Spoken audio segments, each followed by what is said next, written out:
as well as expanding the content and podcasts on the way. We'll be making an announcement next week of Ferg's TV. I'm ecstatic about that. Everybody in this room will have a role in that production. And, of course, on this May 30th, we're excited about World Cup. We'll be talking about that. Rowdies, Rays. We're video streaming right down here. Ferg Sports Bar and Grill. This is America's #1 local sports bar as voted by USA Today. And official sponsor of the Mark Ferguson wants me to make sure I hammer this every week. Of the American League lead, I don't know if you'll want this when they're not leading. American League leading Tampa Bay Rays, and of course the Tampa Bay Rowdies. Nice win last night, 8-5 here at home over the. I think a couple of you were at the game. I know that Joseph was at the game. Joseph was at the game. What's that? Joseph was at the game. Oh, we're in third person in the tarps now. off section again. Oh, you tarped Tarps off? Free T-shirt. Joe, you went tarped off? Come on now. You got a future in business. Hey, let's get it ready. Come on, I'm ready right now. Let's take them off. You would refuse to take it. Look at you're 21 years old. You're vibrant. All those guys. I'm vibrant? Around all those That guys? mean? Hold on. More got vibrant energy. than Mike. Well, you may not this morning, but Mike, you're young, full of energy. You gonna do tarps off? We could do the rest of the Hell show. yes. We could do the rest of the show like this. I'm in the go. worst shape of my life. Let's go. Well, right now we need audience, so we don't want to run them off, brother. That might get us a couple views, Mike. Last 10 minutes. I remember you on. last I 10 remember you on Sunset Beach, Mike, partying it up to the Black Honkies. Come on. The good old days when I actually could walk. Anyway, let's give you a little preview of what's going to take place tonight. That's baseball Ben Botham, Ray Kennedy right next to him, and of course Joe Geiger, one of our roaming reporters, and we've got Aiden in the house, and of course Jake, two of our Cracker Jack interns this summer, and the man to plan, Adam Fernandez. He's in charge of production and has done a superb job. You can hear us on 96.7 FM downtown here in St. Petersburg, as well as RadioSt. Florida Sports Streams, and as I said, our YouTube channel, which has really taken off, Tampa St. Pete Sports Connection, and our Instagram. And make sure that you like us and subscribe, please. We need to expand this thing. GM Show, we're going to have an interesting conversation right out of the gate. Kristen Sanchez is joining us. This young man is one of the hardest working businessman entrepreneurs in all of Tampa St. Pete. Well, it sounds like in the state of Florida now. That's one reason why Mark Ferguson loves him. He's got the same work ethic as Mark, and he's also a die-hard soccer fan from Colombia. So I thought we needed to get some wisdom on the show as we get this World Cup fever. And then after that, we're going to talk a little more soccer. Jim Hart, I call him the godfather of soccer in the area. He won 7 state championships. Might have been more. Might have been 9. 9 state championships with the Clearwater Central Catholic soccer team, and actually graduated with Mark Ferguson at Lakewood. And we'll talk to him. And then Alex Reba will, of course, talk a little NBA, a little Rays. Then the Seminole Warhawks, the football team, will be here. Yeah. Brad Richardson's bringing them down. And then half hour, boys, to take care of you. All baseball. Jeff Mangold, former strength and conditioning coach of the New York Yankees, and my good friend, and I went to high school with him. So let's start it off with a little conversation brought to you by Body Armor, Coca-Cola, and let's talk a little World Cup there. Welcome to the show, Christian. I appreciate you taking time to come in. I mean, it's a long walk for you. You're out back setting up for the game at noon today. Make sure you get nice and close to that microphone, and tell our audience a little bit about your background, how you got to the States, and then your passion for soccer. And you're going to be very involved in a World Cup program down here, too. That's the goal, Mike. Yes. Well, thank you for that intro. A little bit about me. I'm from Colombia. I grew up in the States, got here when I was 10. Played soccer in college. My dream was to be a pro player. Obviously now. Where'd you go to college at? University of New Haven, up north in Connecticut. Okay. So I grew up playing there. Good soccer up there, too. Yeah, very good, very competitive. Hold his mic a little closer, will you, Raymond? That's There we go. that's my There you go. first. Yeah, sorry guys. Like you're on the soccer field, man. You gotta Yeah, holler. yeah. Let them hear you. That's true. I feel more comfortable in the soccer field, to be honest. Hey, this is just a bunch of guys sitting around shooting a bowl. Trust me, Tarps off. a bunch of sports hacks. I love it. So enjoy yourself. Thank you. So you got down here to Florida. Yeah, I came here with my family. Goal is to do our empanadas, family recipe. Fell in love with St. Pete. When I came to Florida, I went all over just looking for a place to open up our first food truck, and the first person I And met. it's Maxi Maxi. Empanadas. Correct. Yep. Maxi best. empanadas. I ate my first empanada from his little. The best. And I usually don't eat that type of What- food. No offense. What kind did you get, Mike? Whatever he recommended. Steak. It was pretty. It was very bland. I told him like, You wanted beef bland. and potato. It was probably the beef and potato. that's Something it, good that's for it. for an Irish stomach. That's beef and potato, Right. right? That's Irish, exactly yeah. what he got. Shepherd's pie Yeah. empanada. And I'll tell you what, the reason when you open your empanada truck here on Ferg's property, people are like, what's Coach doing out there? Why is he? And then you taste those empanadas and you meet Christian, you're like, oh, I know the reason why this cat's here, because like you said, he's got the same work ethic that Mark Ferguson does. Thank you for that. I really appreciate that. I mean, I was given the opportunity to be next to the best sports bar in America, and you know, you gotta make sure you deliver your Well, best. you're an American success story, so there you go. Thank you. Perfect marriage with Mark Ferguson, and I bet you late at night. I'm in bed by then, and I drank my warm milk and all that stuff. But I bet you kill it at night after they've all been having a few cocktails. Yeah, it's definitely an empanada will hold you up for next beer for sure. So Or yeah. with the corn. It all mixes right in there and it makes it all copacetic. Yeah, what's the That's balance, right. like empanada to beer ratio? What's gonna hold me over? I 1 mean, to 2.5, I would say. I'd say 1 empanada for 3 beers. Oh, I- oh. I I say think 2.5, yeah. but that's why I love the empanada so much. I'll take 6. That would be a good That's night. the start. There we go. That's the start, knowing his world. Anyway, let's talk soccer now. Okay, so as a passionate fan and someone that played at the high level, you got to, and coming from Colombia, where soccer's king, you got to be ecstatic about the World Cup being in America. Super excited. I mean, the fact that we're going to be hosting probably Messi's and Ronaldo's last World Cup, two of the best players in history, and to be able to close their career here, I'm very excited about that. It's also the first time where we're going to have 48 teams in a World Cup, so it's the biggest. We'll have the most teams. Normally it's 32.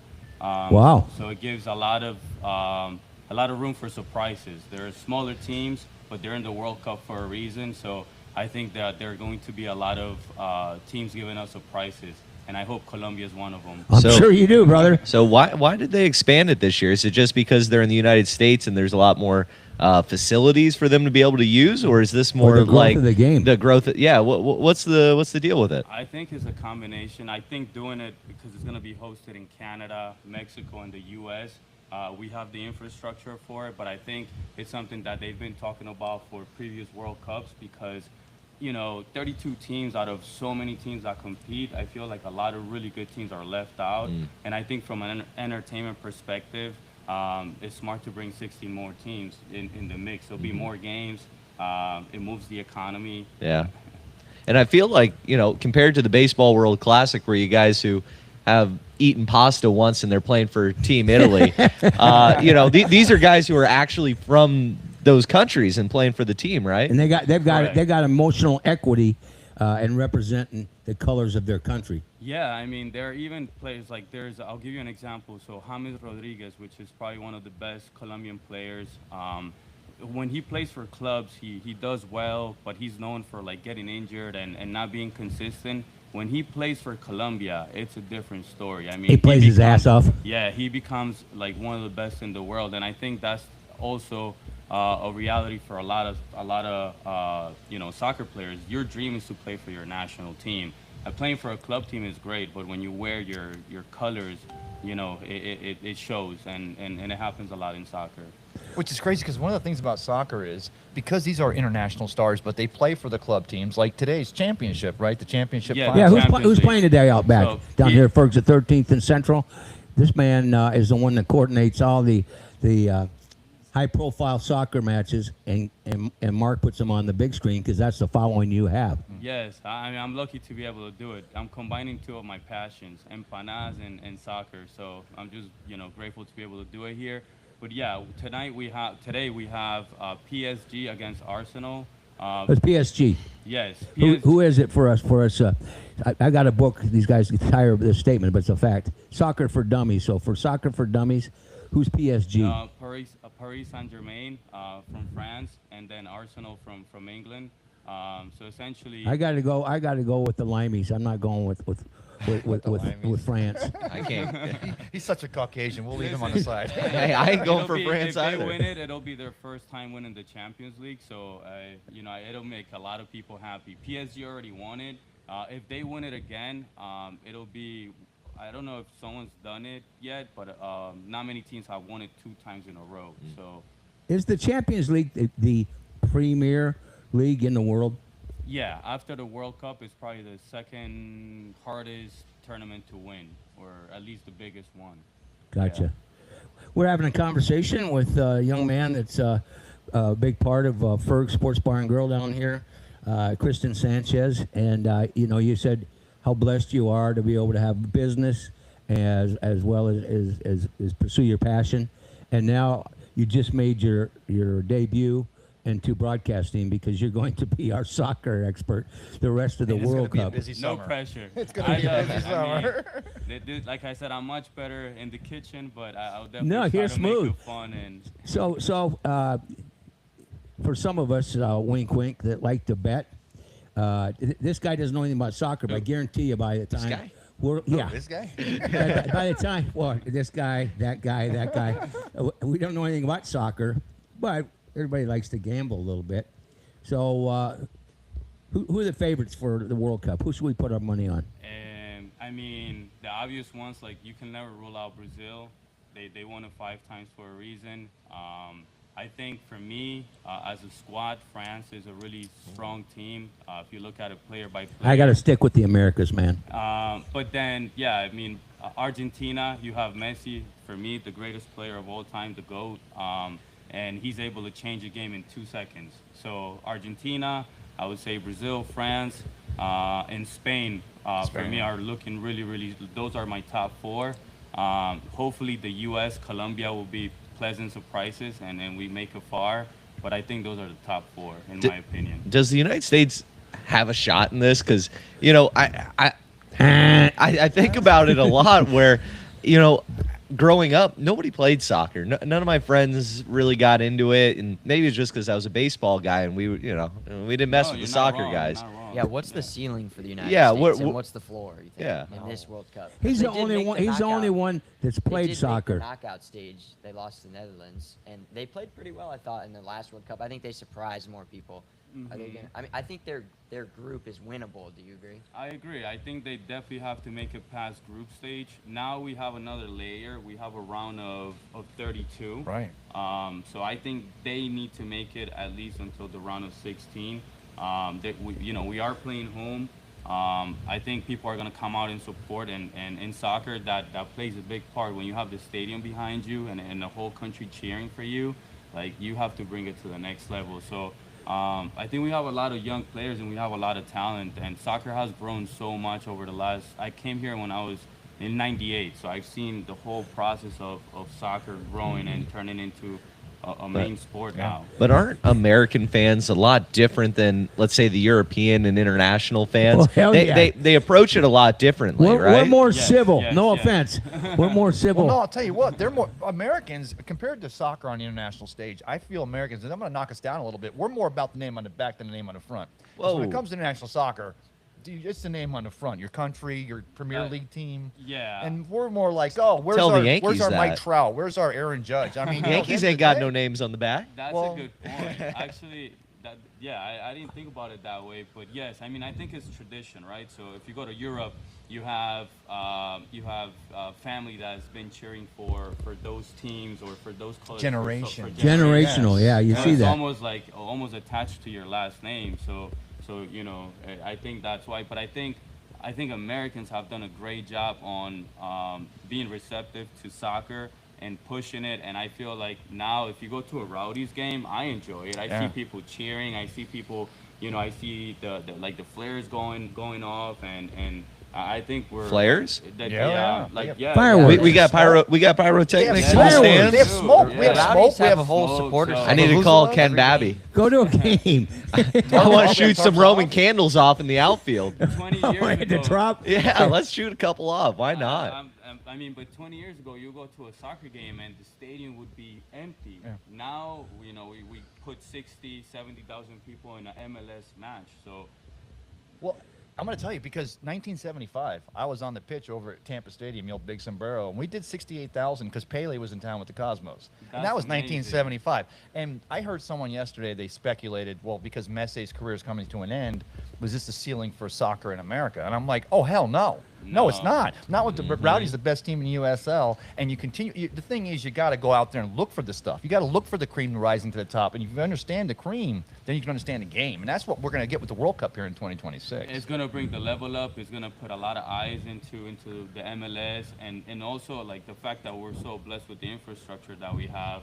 A lot of players are going to be able to show off. A lot of new names are going to come out. So that's why I'm hoping the U.S. has a strong World Cup, so we can get more players in stronger teams in European leagues.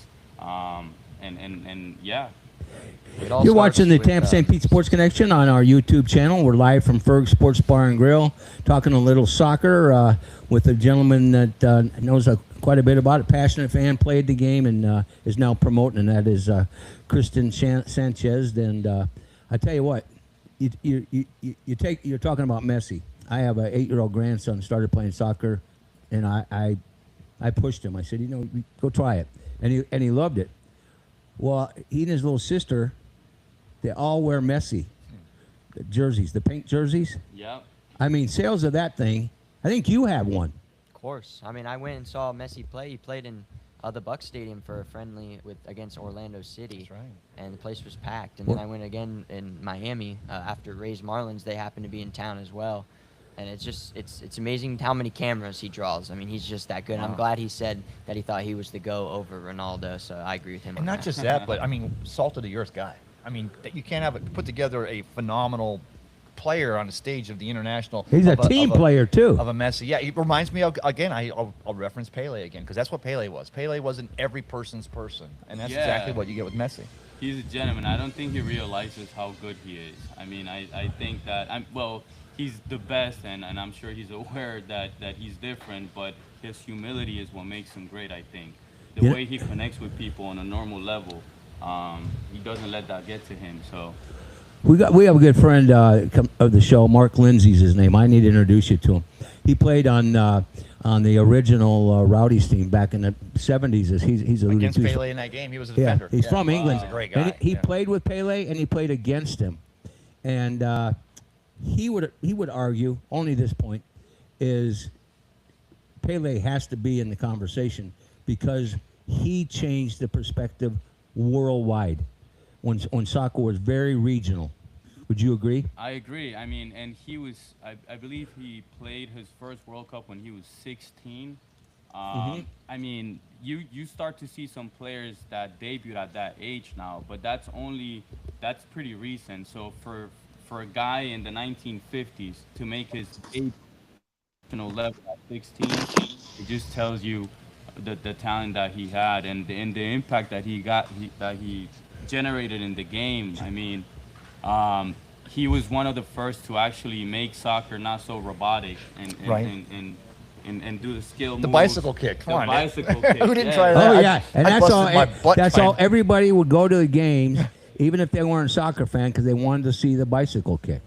Well, I kid you not. I'm talking to Mark Lindsay a few weeks back. I remember because he had attempted. I remember it was at the South goal in the big sombrero, and he tried to bicycle kick, and it went over the net. But just the fact that he flew back and the velocity with which he shot that ball, and I was there to see one, and to this day, it's one of the sports memories I hold dearest. I You mean, do a one of the 10-speed dearest. instead of a 2-speed? He was riding a beach cruiser when Pele shot that ball. You know, another thing, Christian, as I mentioned, these guys were having a little fun at our own expense of how little we know about the game of soccer, and Ben pulled up some names because he wants to gamble, but Not just because of gambling. I want to collect. I said, how many of us? And Joe had a couple names. How many of us can name the USA team Pulse that was just And very few sports fans. You can walk into this sports bar anytime. And guy may not be an NBA person, but he's going to know somebody from the NBA. Same with MLB, NFL, doesn't matter. There's a name or two that they're going to recognize, the common guy on the street. They don't know these soccer guys in America. And I think that's one problem, too. I agree. The soccer community knows, but not the sports fan, where they need to get some more eyeballs during World Cup. Well, I think that there's a big opportunity for a lot of these guys to actually, show what they have and end up in because you become known when you get to Europe, when you start playing in big teams. So it's a great opportunity for a lot of these guys to do that. To get a name. To get a name. So I think I don't think it's the fans' fault. I think it's the players that they gotta go and get it. So people give people a reason to talk about you. It also starts with success. I mean, you got to win. I mean, everybody wants to win. And now I'm not saying the United States are going to win the World Cup, but they need success national stage across other tournaments, not just the World Cup, the qualifying tournaments, the Copa America, the Gold Cup, all those. They got to win those. You saw U.S. hockey. That's got a huge upbringing now my gosh. because they won the gold. Yep. World Baseball Classic made sports so much more popular in the United States because, they've had success in that. And it just starts with winning, like any sport. It also starts with coverage, too. A lot of our guys are MLS players on Team USA. The MLS does not get coverage like the NBA, the MLB, the NFL, the Or the NBA, Premier all League. that. Hell, the WNBA is getting more coverage. Exactly. So, I mean, that's And there's more eyeballs That's part of the on problem. soccer. I don't understand these networks. I mean, I'll be honest with you. It'd be tough for me to watch an entire match. I don't have the passion. But when these WNBA games are getting these contracts from a television perspective, I'm like, you're so worried about eyeballs. You need to put more soccer in front of people. With changing demographics in America, you're going to see it. Hell yeah. It's going to happen. There's no doubt about it. I think that the guy from Iowa, like yourself, isn't a soccer guy. It's just not. Well, we didn't play. Soccer did not. Our next guest, Jim Hart's from Illinois originally, and moved down here. And you need to meet him. Like I said, he heads up the Champions High School. But they played soccer back in the day. We did not. If you played soccer in my generation, you're getting your ass kicked on the block. Because Yep. Well, see, I was fortunate. Football, boxing, baseball. My fourth grade teacher actually was what played for the Rowdies, but he was more like a B player. He didn't actually play on a live squad, but he taught our fourth grade. So we were the only fourth grade class, Orange Grove Middle School there in Seminole, who took soccer every day. But I used to watch what he could do with the ball, with the tricks with the hand, with the feet and everything. And that's why I became kind of enamored with soccer early on, because I got really exposed to it. And let me reiterate, earlier when I said it's about the name on the back and not the front, I wasn't saying that Americans are just bandwagoners. I just meant, to Joe's point, we need more international Americans competing and successful on the international level. The name on the back, but carries the name on the front, that we can more respect that sport. So I wasn't saying we're just quitters because we're not winning, but that would help for sure. But that's how I got into highlight. My middle school teacher showed me highlight, and that's how I also got into gambling, believe it or not. It was one of the from a teacher in middle school. Well, I was just saying gambling because of highlight. Highlight and gambling, they go together. Now I know why you're touched.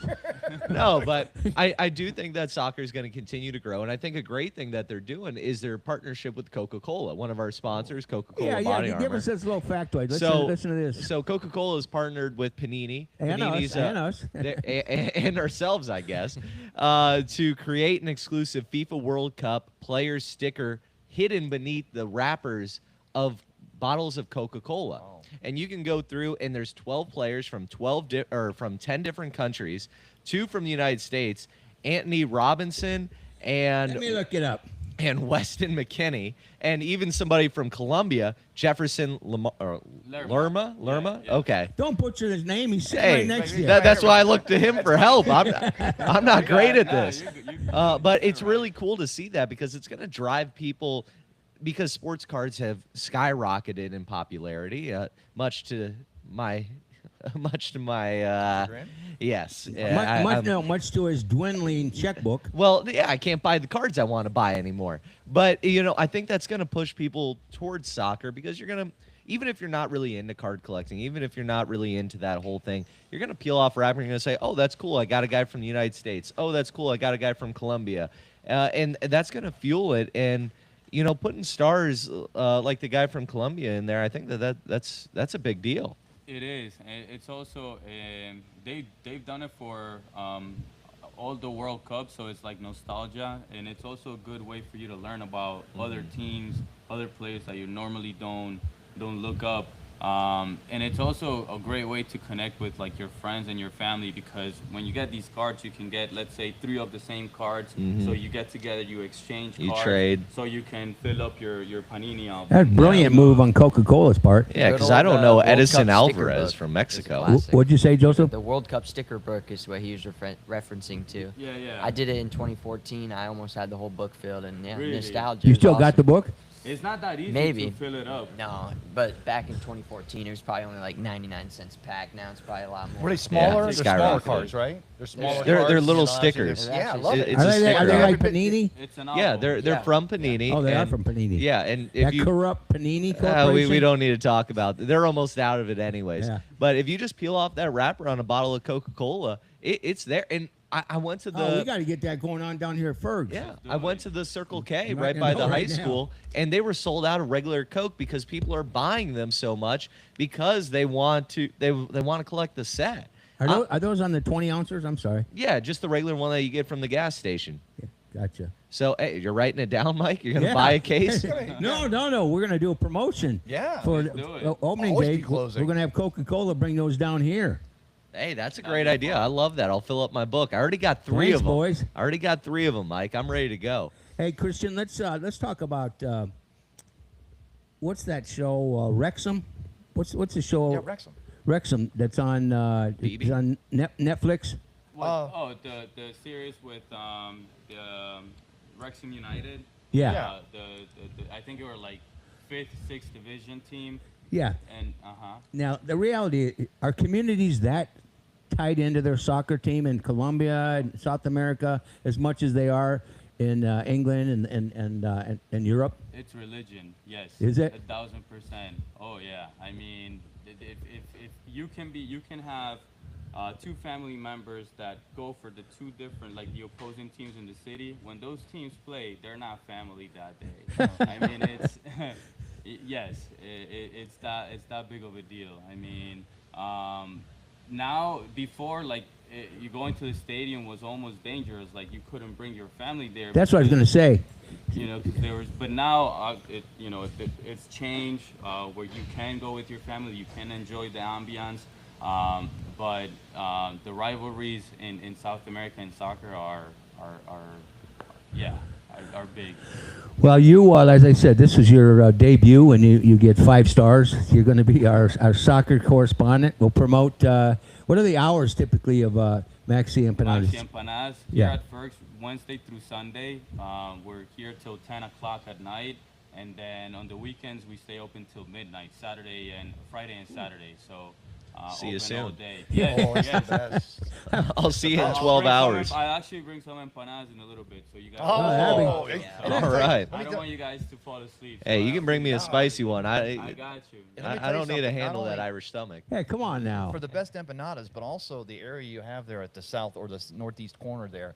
You're here at Ferg's, we're rocking it, all the sports. They got, swipe rights out back, what have you. You step over there, you sit down, and you get the best empanada in town, and you can relax a little. So definitely. Oh, you know I love you, brother. So you got your Columbia flag on your arm.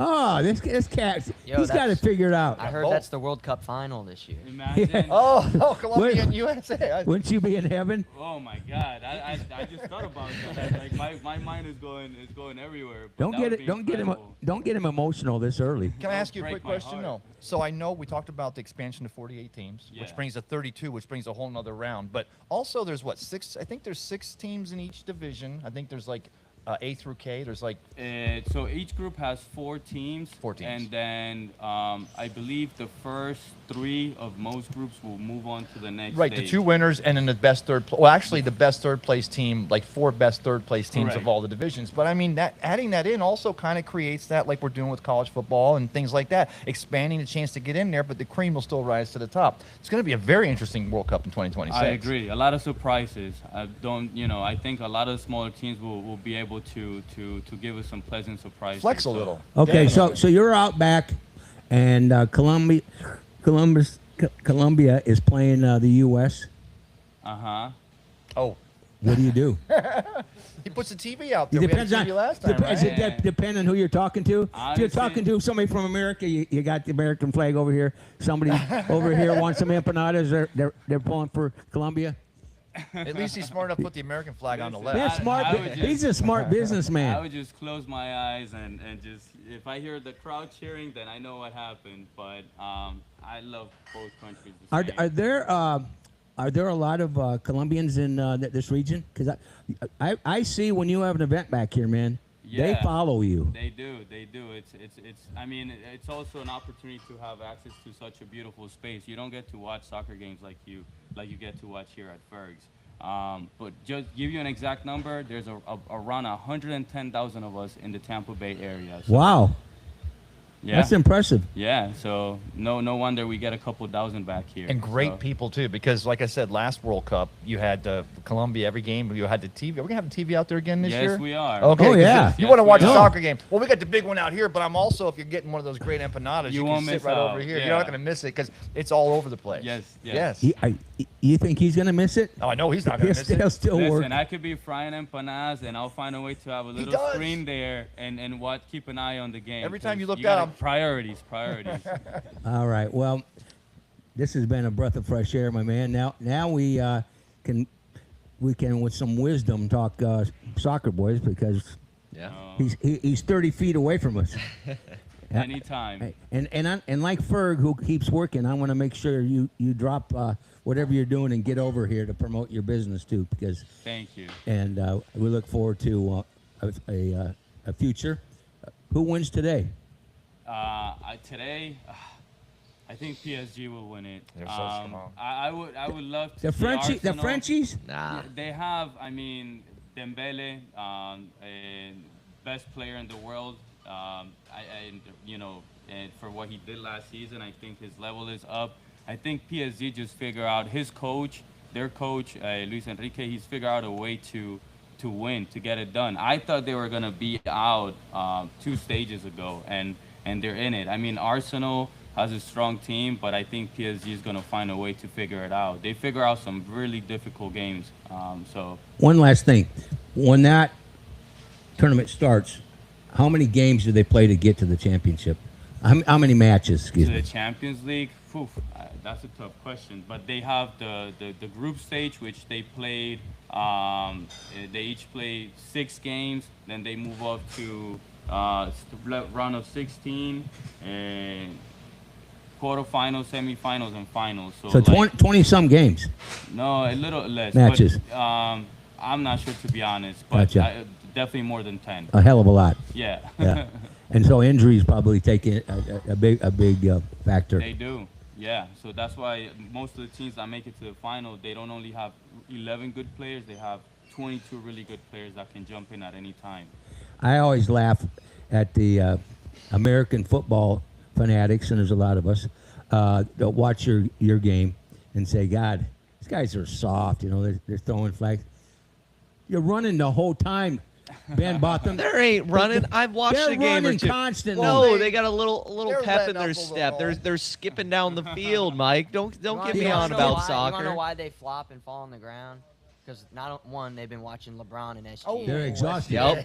And two, because it's so damn hard to score that they have to do that to set up set pieces because of how challenging the game The man is. knows sports. Hey, you get a It's a couple very actual demanding American sport. football players on there, and they would dominate the World I Cup. wanna see- Oh, my I wanna- God. They would be on the side asking for Gatorade. In Are you kidding me? Oh, hey, I want to That'd be see. so. I wanna- Hey, wait. They'd be asking for body Body armor. Body armor. Hey. I want to see Ben. I want to see you run and slide in the grass on both your knees and get up and not have rug burns or grass burns on both knees. I'd be tip top. They'd throw out a yellow card and they'd say, you slid into his leg because the guy is hamstring into this. You would jump and do come the on, triple are you crotch kidding me? chop. No, you Suspended see like a you rebate. see a fridge running down the field like some of the football players, American football players, and they would clobber these little toothpicks. Oh my God! but the I will tell you soccer- this right now. I had my sons, and I wasn't a fan. I had my sons, and I've talked to a lot of people about youth sports, and Joe did this. Your footwork for other sports improves dramatically because of the footwork in Boxing. soccer. Would you agree? Oh Yeah, yeah. yeah. That's why I'm so great at everything I do. Hey, you are a multi-sport athlete. Don't minimize yourself. All I know is I'm taking- You're I'm football taking a and soccer- baseball and soccer. I'm taking a soccer player. If it's a one-legged man in an ass-kicking contest, I'm taking a soccer player over a 300-pound NFL player every day of the You week. kidding me? He'd be calling for a penalty every second. Guess what?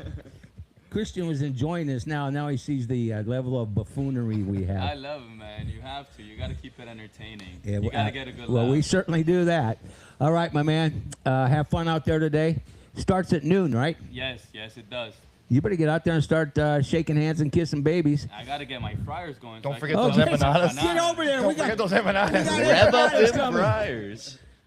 I'll bring some to you guys. He's Christian Sanchez, and what a breath of fresh air he was today to join us and talk a little World Cup. We're looking forward to it.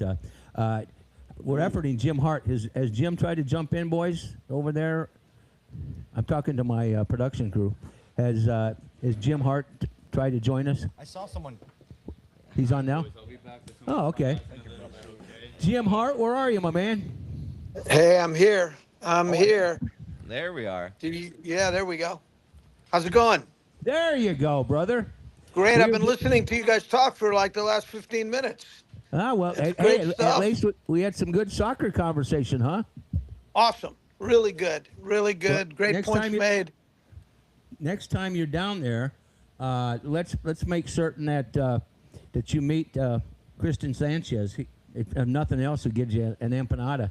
But Is Christian still there? Is he still there at the table with you, or did he take off? he just took off. Okay. All right. Anyway, Well, Christian's doing a great job down there at Ferg's. Fantastic job. I told him about what you're doing with the Champions High School, eventually National League, because he was talking about the Champions League Championship today that takes place at noon. Yep. Let's talk a little bit about the High School Champions League and the 100%. excitement that you're seeing right now in the high school world because of World Cup. It's unbelievable. We're in 5 metro areas now. We're here in Tampa Bay, where it all started in 2018. We're in Polk County, Florida, Sarasota, Manatee County, Florida, South Florida, Dade, Broward, and Palm Beach County, and St. Louis, Missouri. We're talking to about 15 different metro areas on an ongoing basis right now at various stages of getting organized. The High School Champions League is kind of a slow burn. It takes time to percolate, marinate, get people to get their heads around it, and then work with the governing bodies that have to answer their questions. Every state has a different governing body, and they have their own limitations and their own hurdles to get over.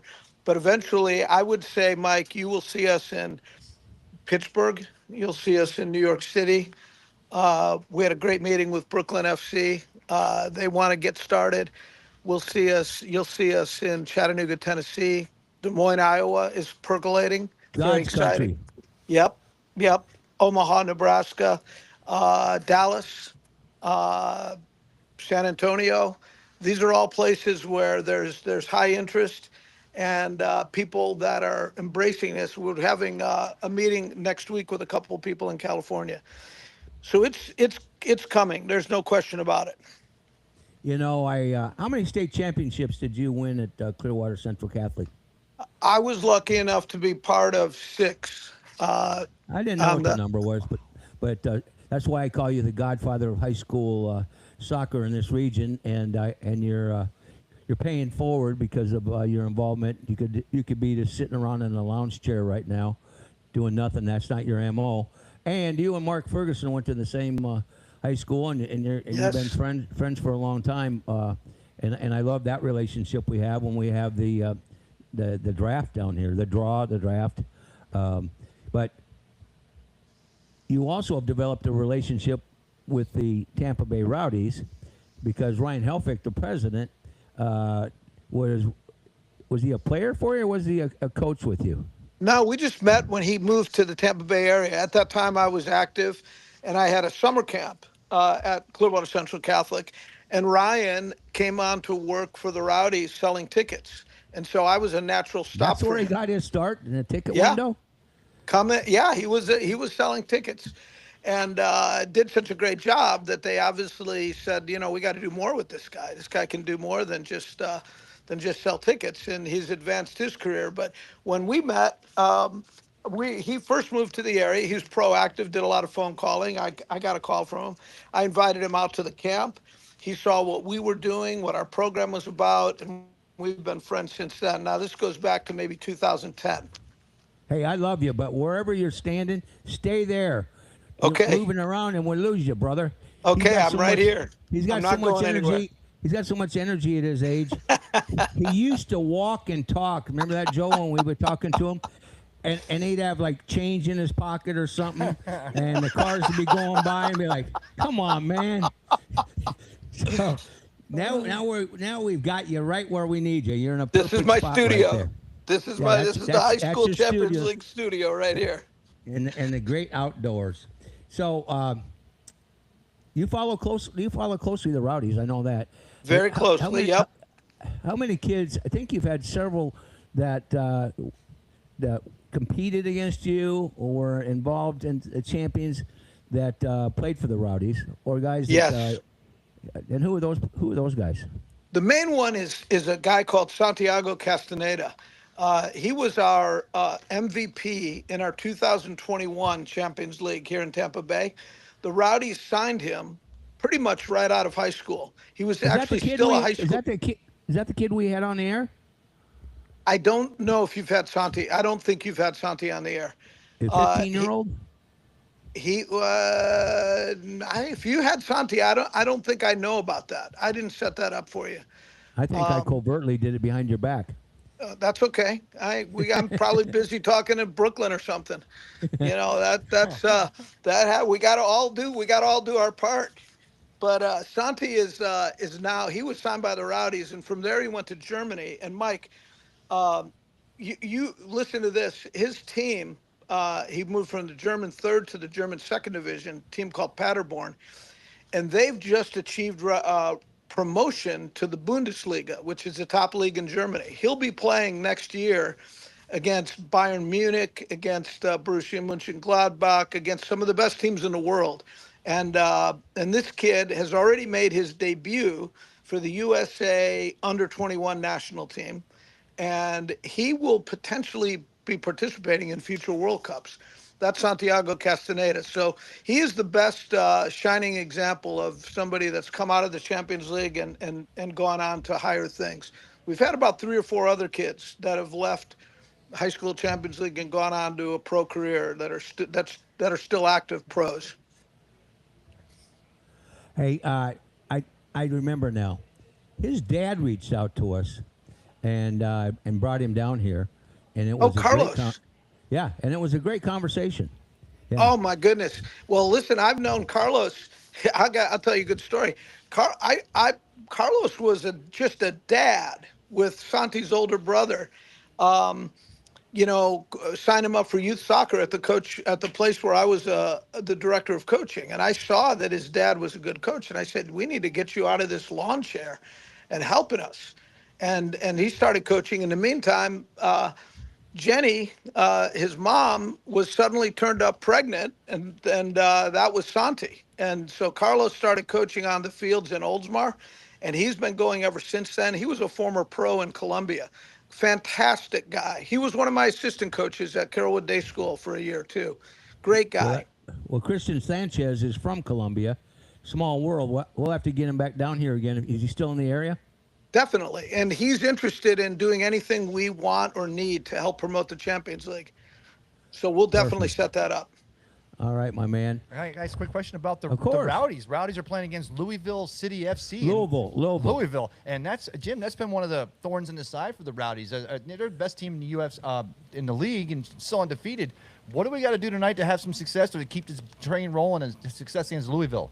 Great question. This is Yankees Red Sox of the USL. This is the rivalry, and but Louisville City is very interesting. They're on a 3-game losing streak right now, and they just lost 4-3 to Miami, which isn't a great team, so they have something to prove tonight. It's a road game for the Rowdies. The Rowdies have not lost this year yet. They're 7 wins, 3 ties.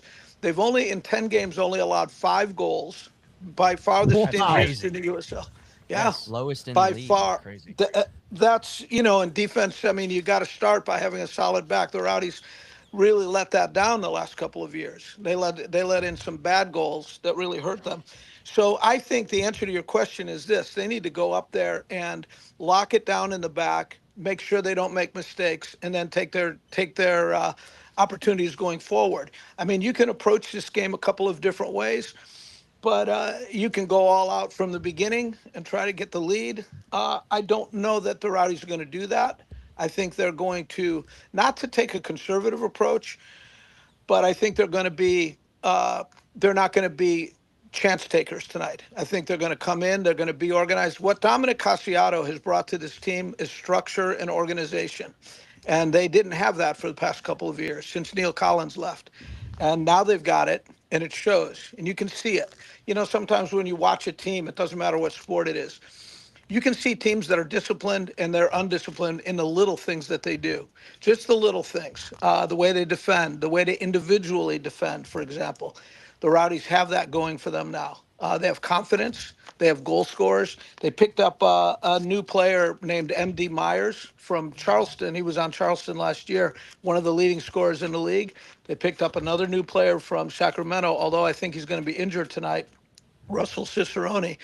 Another great, I mean, they've really upgraded their roster. They got an excellent goalkeeper, strong defense. They were weak in the defense last year. So I think if they just come in and, the old cliche, just play their game, I think they're going to be fine. Louisville, in the meantime, has something to prove, and they've been leaking.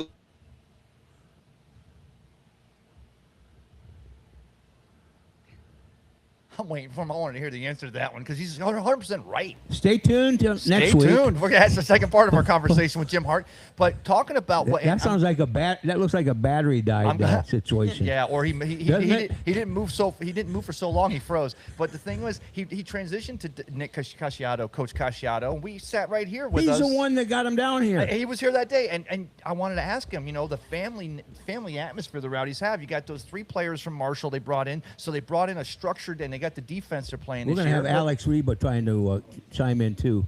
But it's been a family, and that's what I've loved about Al Lang Field this entire season and the Rowdies. I mean, the success they're having is great, but there's a family feeling. Now that you got the tarps coming off and the smoke and the vuvuzelas or whatever. Well, guess what I'm going to do? I'm sick and heart on Ryan Helfrich to get us our media credentials and to get us some guests. I was there this morning. I had to do a lap around. I did a lap around the Al Lang. I couldn't do the trop. It How was fast too big. were you? I was going really slow because I was drinking too much down here at Ferg's last night. No, after that not big you win. on a Friday night. Anyway, great soccer conversation. Yeah, you not too shabby. contributed. You're darn right. He understood everything, and so did Raymond, and I just kind of go with the flow. But I tell you what, we found an ace in Christian Sanchez, boys. We'll be efforting, of course, Alex Reba. He's actually out on the beach. Here's what he does. I want to be him next lifetime I come. Well, Joe Geiger's kind of getting there, too. He goes to everything. Yeah. And the big old Oscar Gardner III was in town this week and blew us off. He blew me off. They all went on vacation. And the bottom line is those cats are a plethora of information, but they have like a battle going. So I said, we'll get Reba on. Next week we'll get the big O, whoever gives us the best takes, and can talk baseball. You're damn right. Am I right? The only sport that matters, Mike. Well, while we're waiting for Alex, nice win last night, huh, fellas? You were at the game. Yeah, pretty slow. Raymond, you were there too? I was here, but Pretty go ahead. slow. The Rays' offense has been a little iffy the past few It was weeks. 2-1. We were worried. Yeah, starting with the beginning of that Yankees series, they had the comeback in the first game against the Yankees, but then shut out the next game. It was a 1-0 game the first game against the Orioles, but the extra innings made it 9-7, and then back-to-back games in the Orioles where they only scored 1 to 2 runs, and then again yesterday, it looked a little skeptical. They only had 1 run through 7 innings. Then all of a sudden, Yandy Diaz gets the guys going, gets the fans into it, and we score 7 runs from there on. Doing it both ways with the homers from Aranda and Diaz, some small ball bunting, Simpson beating out infield. Yeah, the singles. guy Just coming I mean, down. Yeah.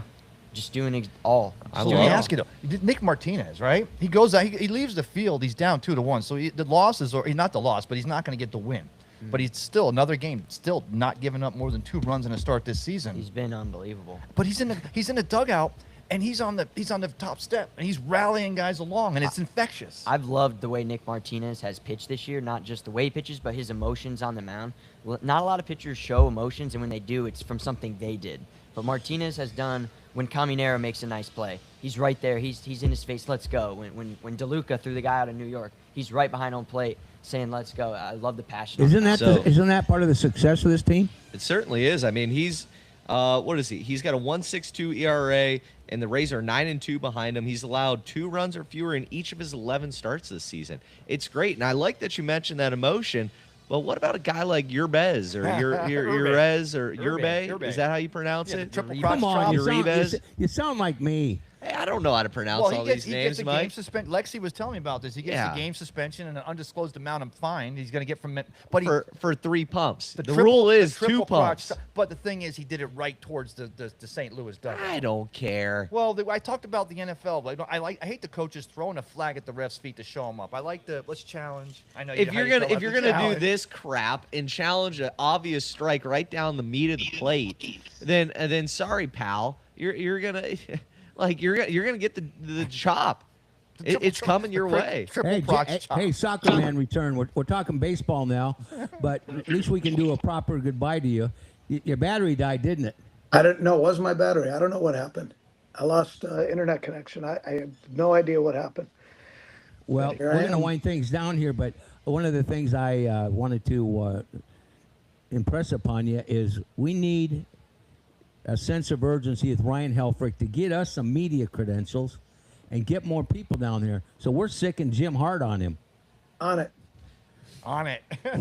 Hey, Jim, before you get out of here, you alluded to Coach Casciato this year and what he's brought to this. You talked about the defense being proper, and there were some bad goals over the last few years. You're Yes. 100%. That was one of the heartbreakers for Rowdies. The fannies were still there, but some people that were fringe fans, they were like, But what has Coach Casciato brought to this team? This family atmosphere this year. It starts with everybody from like just people who work for the team in the front offices all the way through the players.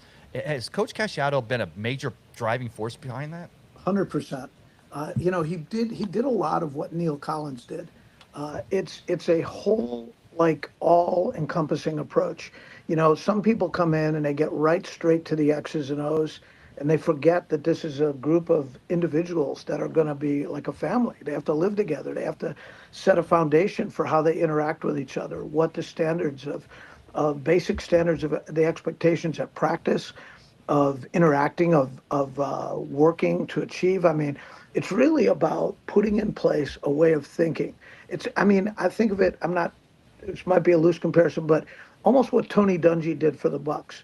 He came in and installed a way of thinking. And based on a high standard of behavior and accountability. And, that's you have to do that if you're going to be successful.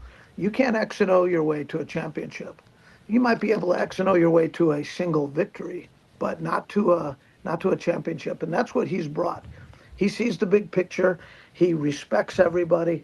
Like, he was down with us at Ferg's there in February. And Mike will tell you, he was on the Yeah, show. we were all here. He did a superb job. I mean, he treats us as if we are, the same as his starting players. He treats everybody the same, and that stuff rubs off, and that's how Ryan is. So I'm really glad not to dog the previous coaches, but they did not have this. They were too focused on just the X's and O's of the game, and that's just not enough. No, you're building team chemistry, kind of like this Rays team we were talking about. Well, my friend, we're going to get you on more often as the road to the World Cup is right around the corner. You need to come down here and meet our man, Carlos Sanchez, and I look forward to getting you down here on the set again. Beautiful. Looking forward to it. Thanks for having me on today, guys.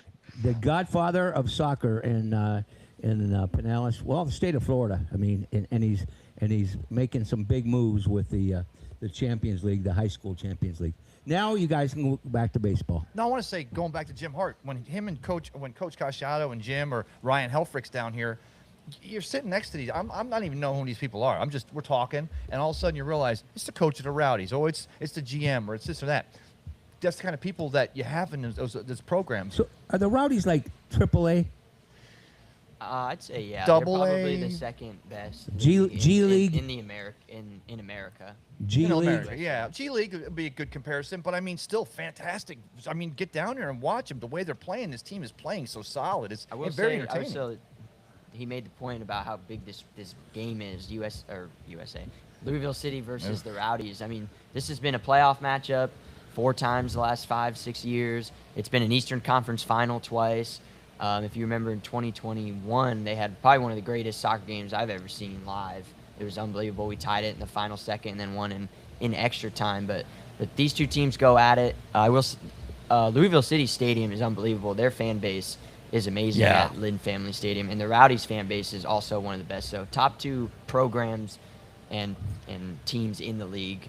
We got the better stadium view though. Oh, we got the water. the view is- But I also Willie Mays said it. Yeah, exactly. So did He said it for a Babe different Ruth sport, and but Mickey Mantle and Roger every time I Maris. bring that up, you baseball needs to still be played there. That needs to be the home field of the Tampa Bay Rays for spring training, without a doubt. well, it was. And Or is it spring training for the Orlando Rays? And if that's not Knock the it case, off. do we double down, build a big stadium, and bring another Major League Baseball Knock team it in here? off. But let me going back to talking about the Lynn Stadium and the match tonight. I would love to have been there for this match tonight. But I do believe it is televised on It is. WTOG 44. It's on actually CBS. Or Sports CBS was Network. carrying. Sports That's right. Network. So Very yeah, good, you Joseph. got to look a little for it, but follow the Sports Connection. We'll tune you guys in, and Joe will let you know what channel it's on. Hey, he's doing a superb job, by the way, with the Shipyard is good. Sports Connection and 2-minute sports update. You can go to our Instagram. It's there each and every Monday and Thursday, and it's a breakdown of what's going on in the world of Tampa Bay and the USA. We're doing the same thing in New England, and we'll be expanding that, especially in the fall gets here when we get that excitement going. Maybe Boston will be Road trip. contending. Road trip Well, I want to take the whole gang to Maine. When he goes to Maine, we might be Maine? following him to Maine.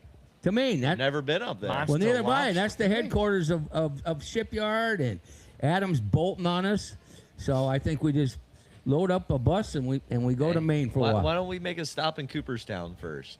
Well, we could do that. Cooperstown to Maine. That sounds pretty good. All right, I wanna you camp boys like- I keep wanna buying camp those like you. keep buying those lottery tickets, and we'll fund it, and we'll aboard the Rickers. we'll go on a 2-week road trip. All aboard the Toyota Cruiser, Land Cruiser there.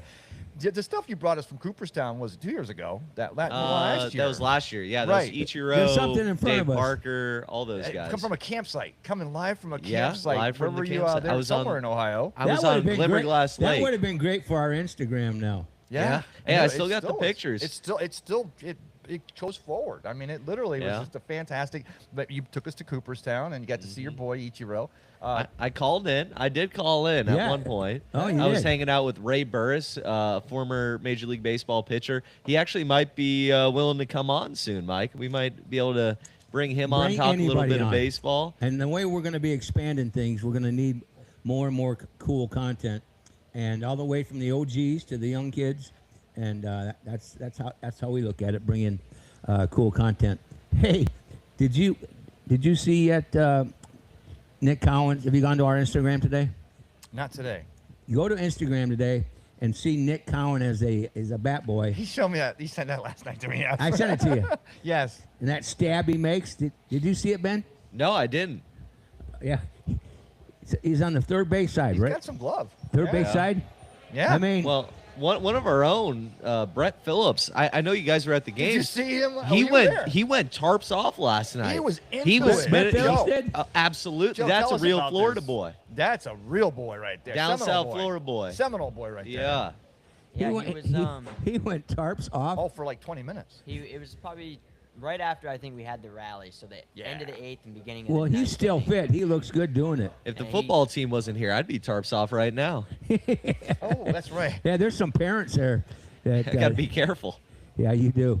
All right, and as I said, For what it's worth, we had a lady out back here during Swipe Right. She went tarps off. Oh, But she kept Seriously? it tasteful. Kept it tasteful, but she has sports bra on. But yeah, she's letting you know it's not just a guy's thing. It's Look at Ray. Here tarps we are. off can be Here we are, any video sex. streaming from the Pee Wees. The Oh, I've got Pros. video, so I'll show later. A positive perspective, and he's going like this. I didn't do that. I said no. She went tarps off. You But got I the mean, Ray-Ban glasses on? Yeah, I don't know what you're talking about. It's on my meta. Yeah, I got it. It's on my Facebook page. But yeah, when Brett Phillips goes tarps off, and also they had Dwayne Stats and Brian Anderson were broadcasting from a luxury box over And there. they were tarps off. They were no, No, but they the were luxury, not. but the luxury boxes, the Rays, what they've done over there. I haven't been in one yet for the games, but for years I was credentialed. And the press box was just a concrete slab, and the private boxes were an afterthought. The Rays in 2026, they're putting attention to the little things, which is making at least the next 4 years, if not a lifetime across the street, so exciting. You know what? Next week is going to be pretty exciting, and I know that they're a rival of yours, but you got to be proud of someone from Pinellas County getting a state championship in baseball. Who from Pinellas County got a state championship in I'm baseball? sorry, from Hillsboro. There we go. The region, you played them. The region. That's like this Tampa Bay crap. I'm Pinellas County all the way. Well, mute his mic so I can have some positivity here.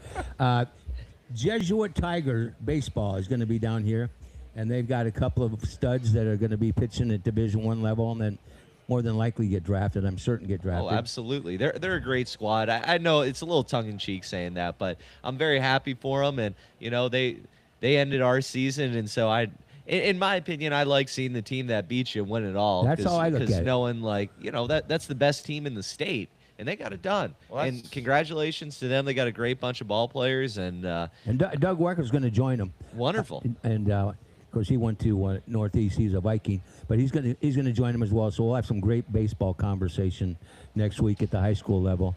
And another thing we don't touch enough about, we don't touch the College World Series enough. And I tell you what, guys, like I said, I've been to Omaha probably half a dozen times growing up 90 miles away. But that should be on your bucket list and your bucket list. You're married, unfortunately.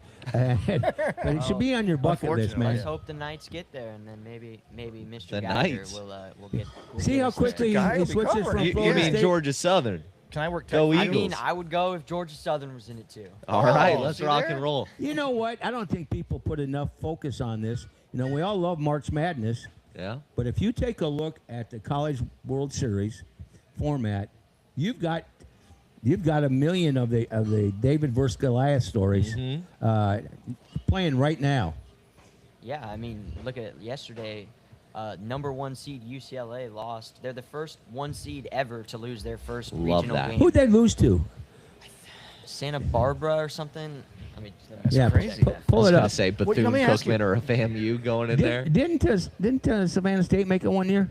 We didn't. We got Regionals? to the regionals when we were playing against FSU, and we took one of the 3 games from them. So it was a good. That's success. No, it was. It really was. And it's tough for a mid-major team to get that done just because of the depth of a lot of these major D1s. The Let me ask St. you- Mary's Gales. Oh, took wow. them 3-2. They're the Literally first nobody. 1 seed. They got to a lose nice their opening basketball game in program. regionals. Can anybody They get do. hot? Yeah, you'll see them occasionally make Hey. it to March Madness. That's why baseball's the best sport there is. Anybody can win any day. And East Carolina, the team who won up in Clearwater, The Pirates? from the American, they took their first game against Tennessee in an upset. Against Tennessee? Yeah, One of the That's a preeminent program. favorites. yeah. Well, let me ask you Wow. about the Gators, the Lady Gators softball, with not shaking hands in after the that loss. was pretty controversial. Tell me about this because the That's father. Bush League. Well, Bush League. no. Chumps. Well, Chumps. what's the story behind it, Joe? I mean, I don't know the whole They story, but I know the dad. hit The dad played, But right? they did hit her, his 5 daughter, times. like 5 3 times. times, and then she went 5 yard on it times. too, right? And then she hit like 2 homers in the. Those are rookie decisive numbers, game. Mike. Oh yeah, I forgot. Those are rookie numbers. How many did you have in one game? I did double digits. I got 2 high school state records, most in a game and most in an inning. Had Wow. a kid. These five. Eight hit by pitches. She got hit in five times in several games, not one game, pal. Yeah. Hey, I don't My care. God. Always, I don't always think making it's, friends. Who cares if you shake hands at the end of it? It's not that big of a deal. I want to win a game, and you're my lucky enemy. You didn't get your ass kicked. Mike, I can scrap a little bit. Not when the whole team's on you. Hey, I'll throw some bows. You hit 12 people, so I mean you're gonna have a lot of guys not real happy with you. He's a war hawk. Yeah. You don't mess with the war hawk. I go to war, Mike. When I'm out there, there ain't no My stopping me. God. You're guaranteed get on base without trying. Hey, that Some was guys one tr- game. Some One game. Some guys try to get hit.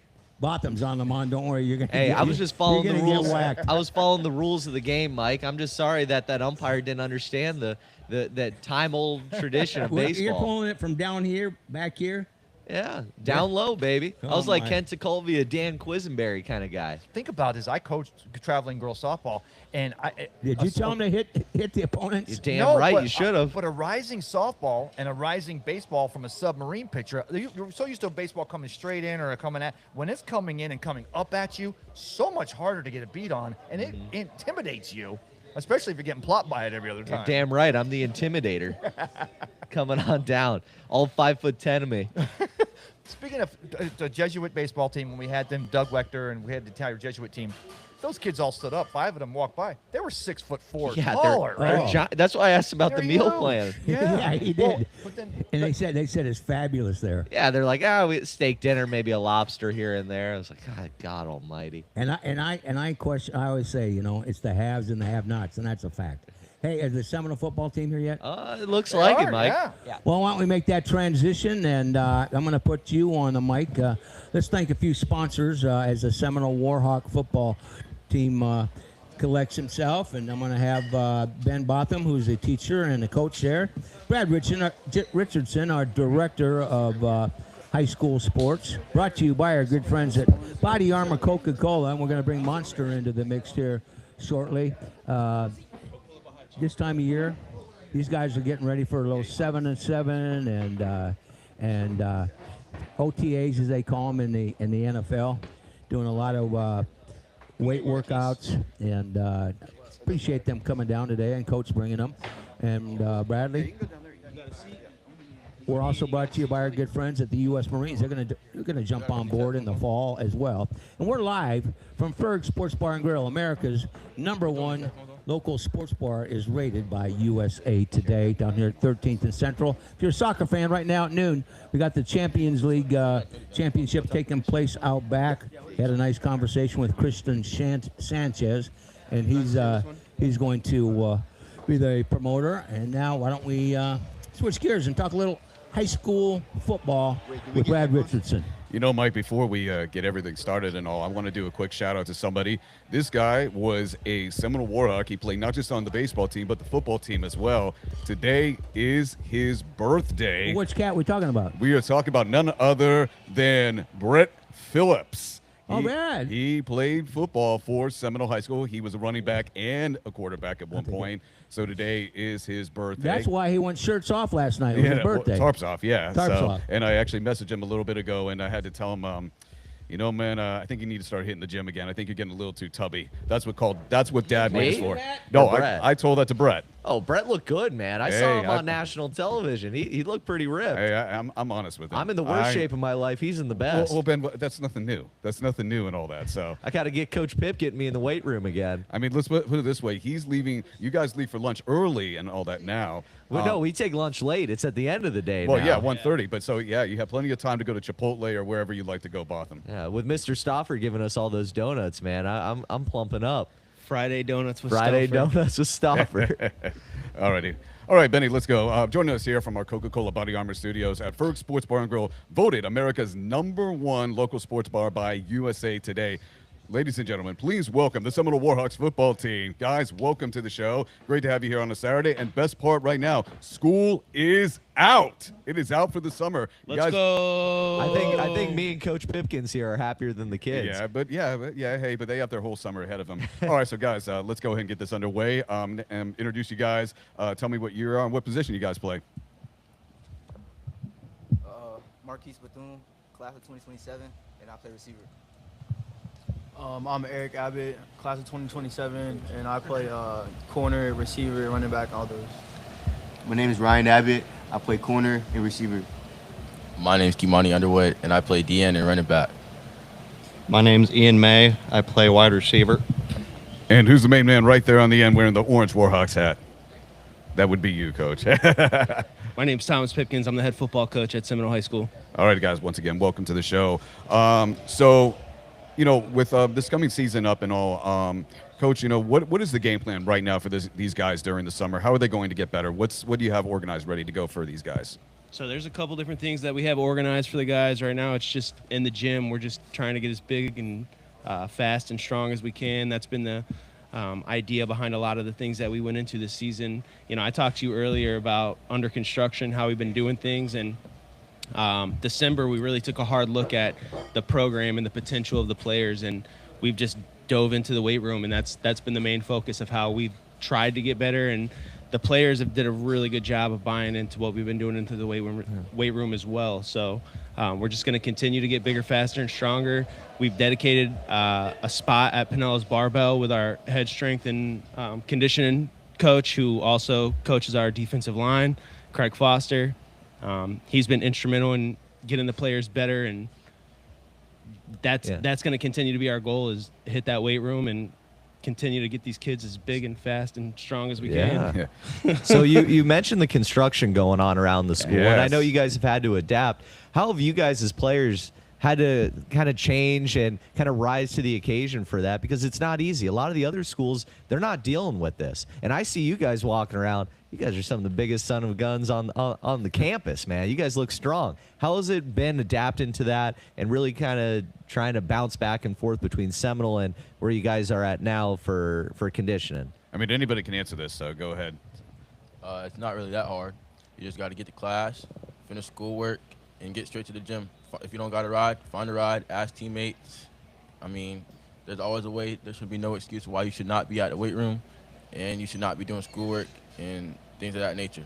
But, I mean, you got a jackhammers going off all day, right? I mean, you can definitely hear that stuff. I mean, you shouldn't be hearing it if you're focusing on schoolwork. Yeah, exactly. There we go. I like that answer. Good job, Coach. All right, so you know, Coach Pipkins, this, of course, last season was your first year as head coach. What were some of the things that you learned from last season, starting from an assistant coach, which you were at Countryside, to now being the head coach of these Warhawks?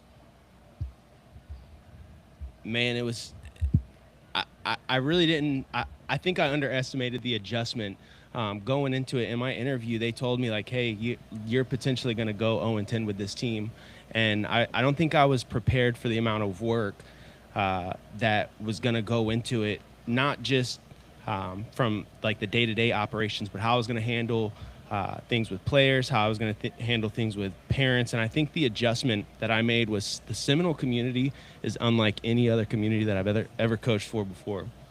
And I say that because I coached at Bogey and I coached at Countryside, and I spent a year at CCC with Coach Harvey. And the Seminole community buys into Seminole High School like no other community. And we have potential to be really great and do really great things because of the buy-in, not just from the players, but from the parents, from the community, from the local people who have graduated from Seminole High School. And that's what makes it different. And I think when you're asking me what my biggest thing was, it was the adjustment of how I was going to handle the community, because the community supports the high school sports at Seminole High School like no other community. Absolutely. So, you know, guys, how many of you are returning to the team this year and all from them? Are all of you guys going to be returning? Yeah. Okay. So during the season, what was some of the advice that Coach Pipkins and some of your assistant coaches gave you just to keep yourselves going, just keep locked into the game, even though certain parts you guys might have been down a little? Communication. Communication? How so? Here, speak up into that. Yeah, there microphone. you don't be afraid. Hey, like you're on the field, I man. feel like if we have communication on the field, then we can all work together to win a game. if we don't have communication, then we're all like spread apart. We're not working together, and that costs us the game sometimes. All right, well, so with communication, who hypes you guys up? I mean, if guys are down, who's the guy on the team that really gets everybody excited? Everybody. Coach Pip. Oh, it's He's Coach the main Pip. one. He's the main one. He's the main guy. He got the biggest voice on the team. No, not Coach Ryan. Oh, I thought it'd be Coach Ryan. Hey, Coach Pip hypes us up in the faculty meetings. I can only imagine what it's like on the football field. I don't know. I'd say Coach Poe. I can't take the credit. Coach Poe has done an amazing job to get these kids where they're going and get these kids hyped up and get them excited to be football players again. And there's so much caring with these kids. I have to give them so much gratitude because, like he said, in the classroom, they're focused in the classroom. They show up in the classroom, they put the work in 7:25. Their day ends at 1:25. They go get lunch, and they're supposed to be in there at 1:25 working on schoolwork from 1:25 to 1:55. Meetings start 1:55. We go until 2:30 on a study hall, and then we lift weights. And then we lift weights until 4 p.m. From 4 to 6, they're practicing. So these kids' days are filled being a student athlete. So, and that's the important thing of being a student athlete. That's just in the name. Student first, athlete second. So now, I want to go over the season because some teams in Pinellas and Hillsborough are slowly releasing their schedule. I'm just going to break it down real quick. Your first game is going to be a preseason classic at King and that's on August 14th. On the 21st of August, you'll be playing the School Over the Bridge, a.k.a. the Warriors. And on August 28th, you'll be playing Citrus. Hold on, there was a quick correction to that schedule. Oh, okay. So Citrus coach didn't want to play us for whatever reason. Scared. Oh, scared. Oh, okay. I don't know if it was scared or after the districts he couldn't find a game, but for whatever reason we had to cancel that game. So week 2 we're actually in a bye week, and instead we're playing a local team, Pinellas Park, week 7. So our original bye week was week 7 on that schedule you're looking at, I think. Okay. Instead, we're going to play Pinellas Park.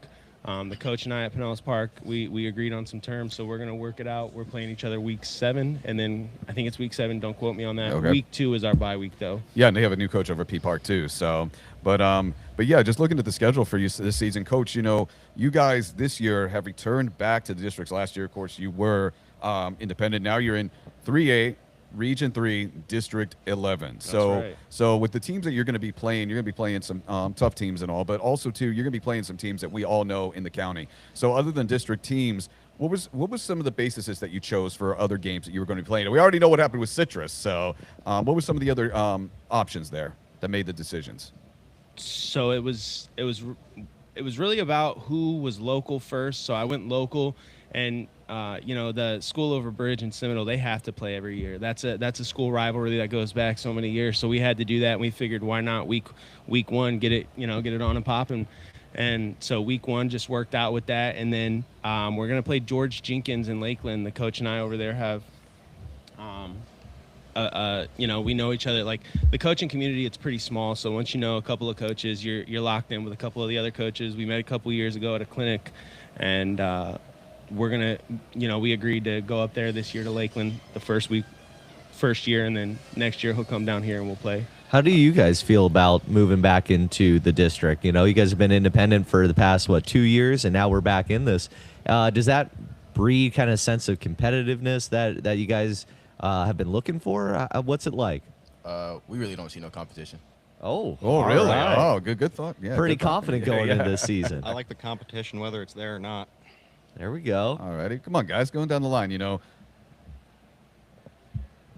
be afraid, to speak up. You can knock over the gnome. Yeah, the gnome. Okay. It's just a gnome. It's just a gnome. Nice that we're going, it's nice that we're doing playing these teams, a little bit more competition, and we're playing new teams at the same time. We get to know what they're running and all that, and what we need to work towards, and what plays we need to do, how much better we need to get. So it's a lot better that we're playing these teams. I want to ask each and every one of you. Of course, I'm an alumni of Seminole Warhawks and all, but I also want to know this, that, there's a thing called #Warhawk Way. Going down the line, what does it mean to each one of you when you hear that hashtag that describes, being a student and also an athlete at Seminole High School? What does the Warhawk Way mean to you guys? Don't be afraid to talk. The Warhawk Way, it means a lot of things. Just get closer. Yeah, get up on that mic. You got it. Come on, man. You're on the football field. You got to speak louder than that. I'm sorry. It means in the classroom, being respectful to all people that's older than you. like never be disrespectful to anybody. And as an athlete, just coming in and like working as hard as you can. Just go through our list, 1 through 8 of what our rules are. Oh, there's rules. Oh, there's rules. Okay. We don't know them off the top of our head, do we? We probably have to look back at the list. There's rules. Okay. What about you, man? So like, just like, don't be late. Get to school on time. Do your work. Listen to your teachers. Like, respect your teammates. Encourage your teammates. All that kind of stuff. Go ahead, buddy. The Warhawk way, for me, it means to get your work done in school. Because if you don't get your work done in school, then you can't be able to play in the football field. And then for us, it means a lot. And then on the field, we all have to work together to be a good football team. And I feel like none of those schools that we're playing, we're not worried about any of those schools. I feel like we could go an 0-10 season if we really put our mind to it. 10-0.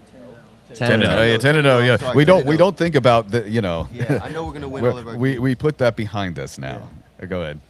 They pretty much touch every topic about the Warhawk way. I don't really got nothing to say about it, but they all got it. Well, I've noticed at least this year, kind of the change and the players, the football players that are in my classroom. And I know this is your first year there, but Coach, you've done a wonderful job of having these guys kind of show up and really make an effort to be better students in the classroom, in the hallways and everything. And it's been a cultural shift that I think has been a positive for this team. Have you guys kind of seen that where you guys are out there on the backfield behind the football field in the classrooms where you guys are a more family unit, more cohesive? I feel like from last year, we've grown a lot together, and we've been more we've had a lot more communication together, and we've grown together as a family. And I feel like this year, it's going to show that. Coach, I want to ask this. So whenever you have players that are multi-sport athletes, whether they play basketball, soccer, whatever, during the fall, you want to be able to get them to say, hey, I'm interested in playing football. This is why you should come out. It's always a business pitch to me. What is the pitch for you to tell these guys, yes, this is why you should play Warhawks football?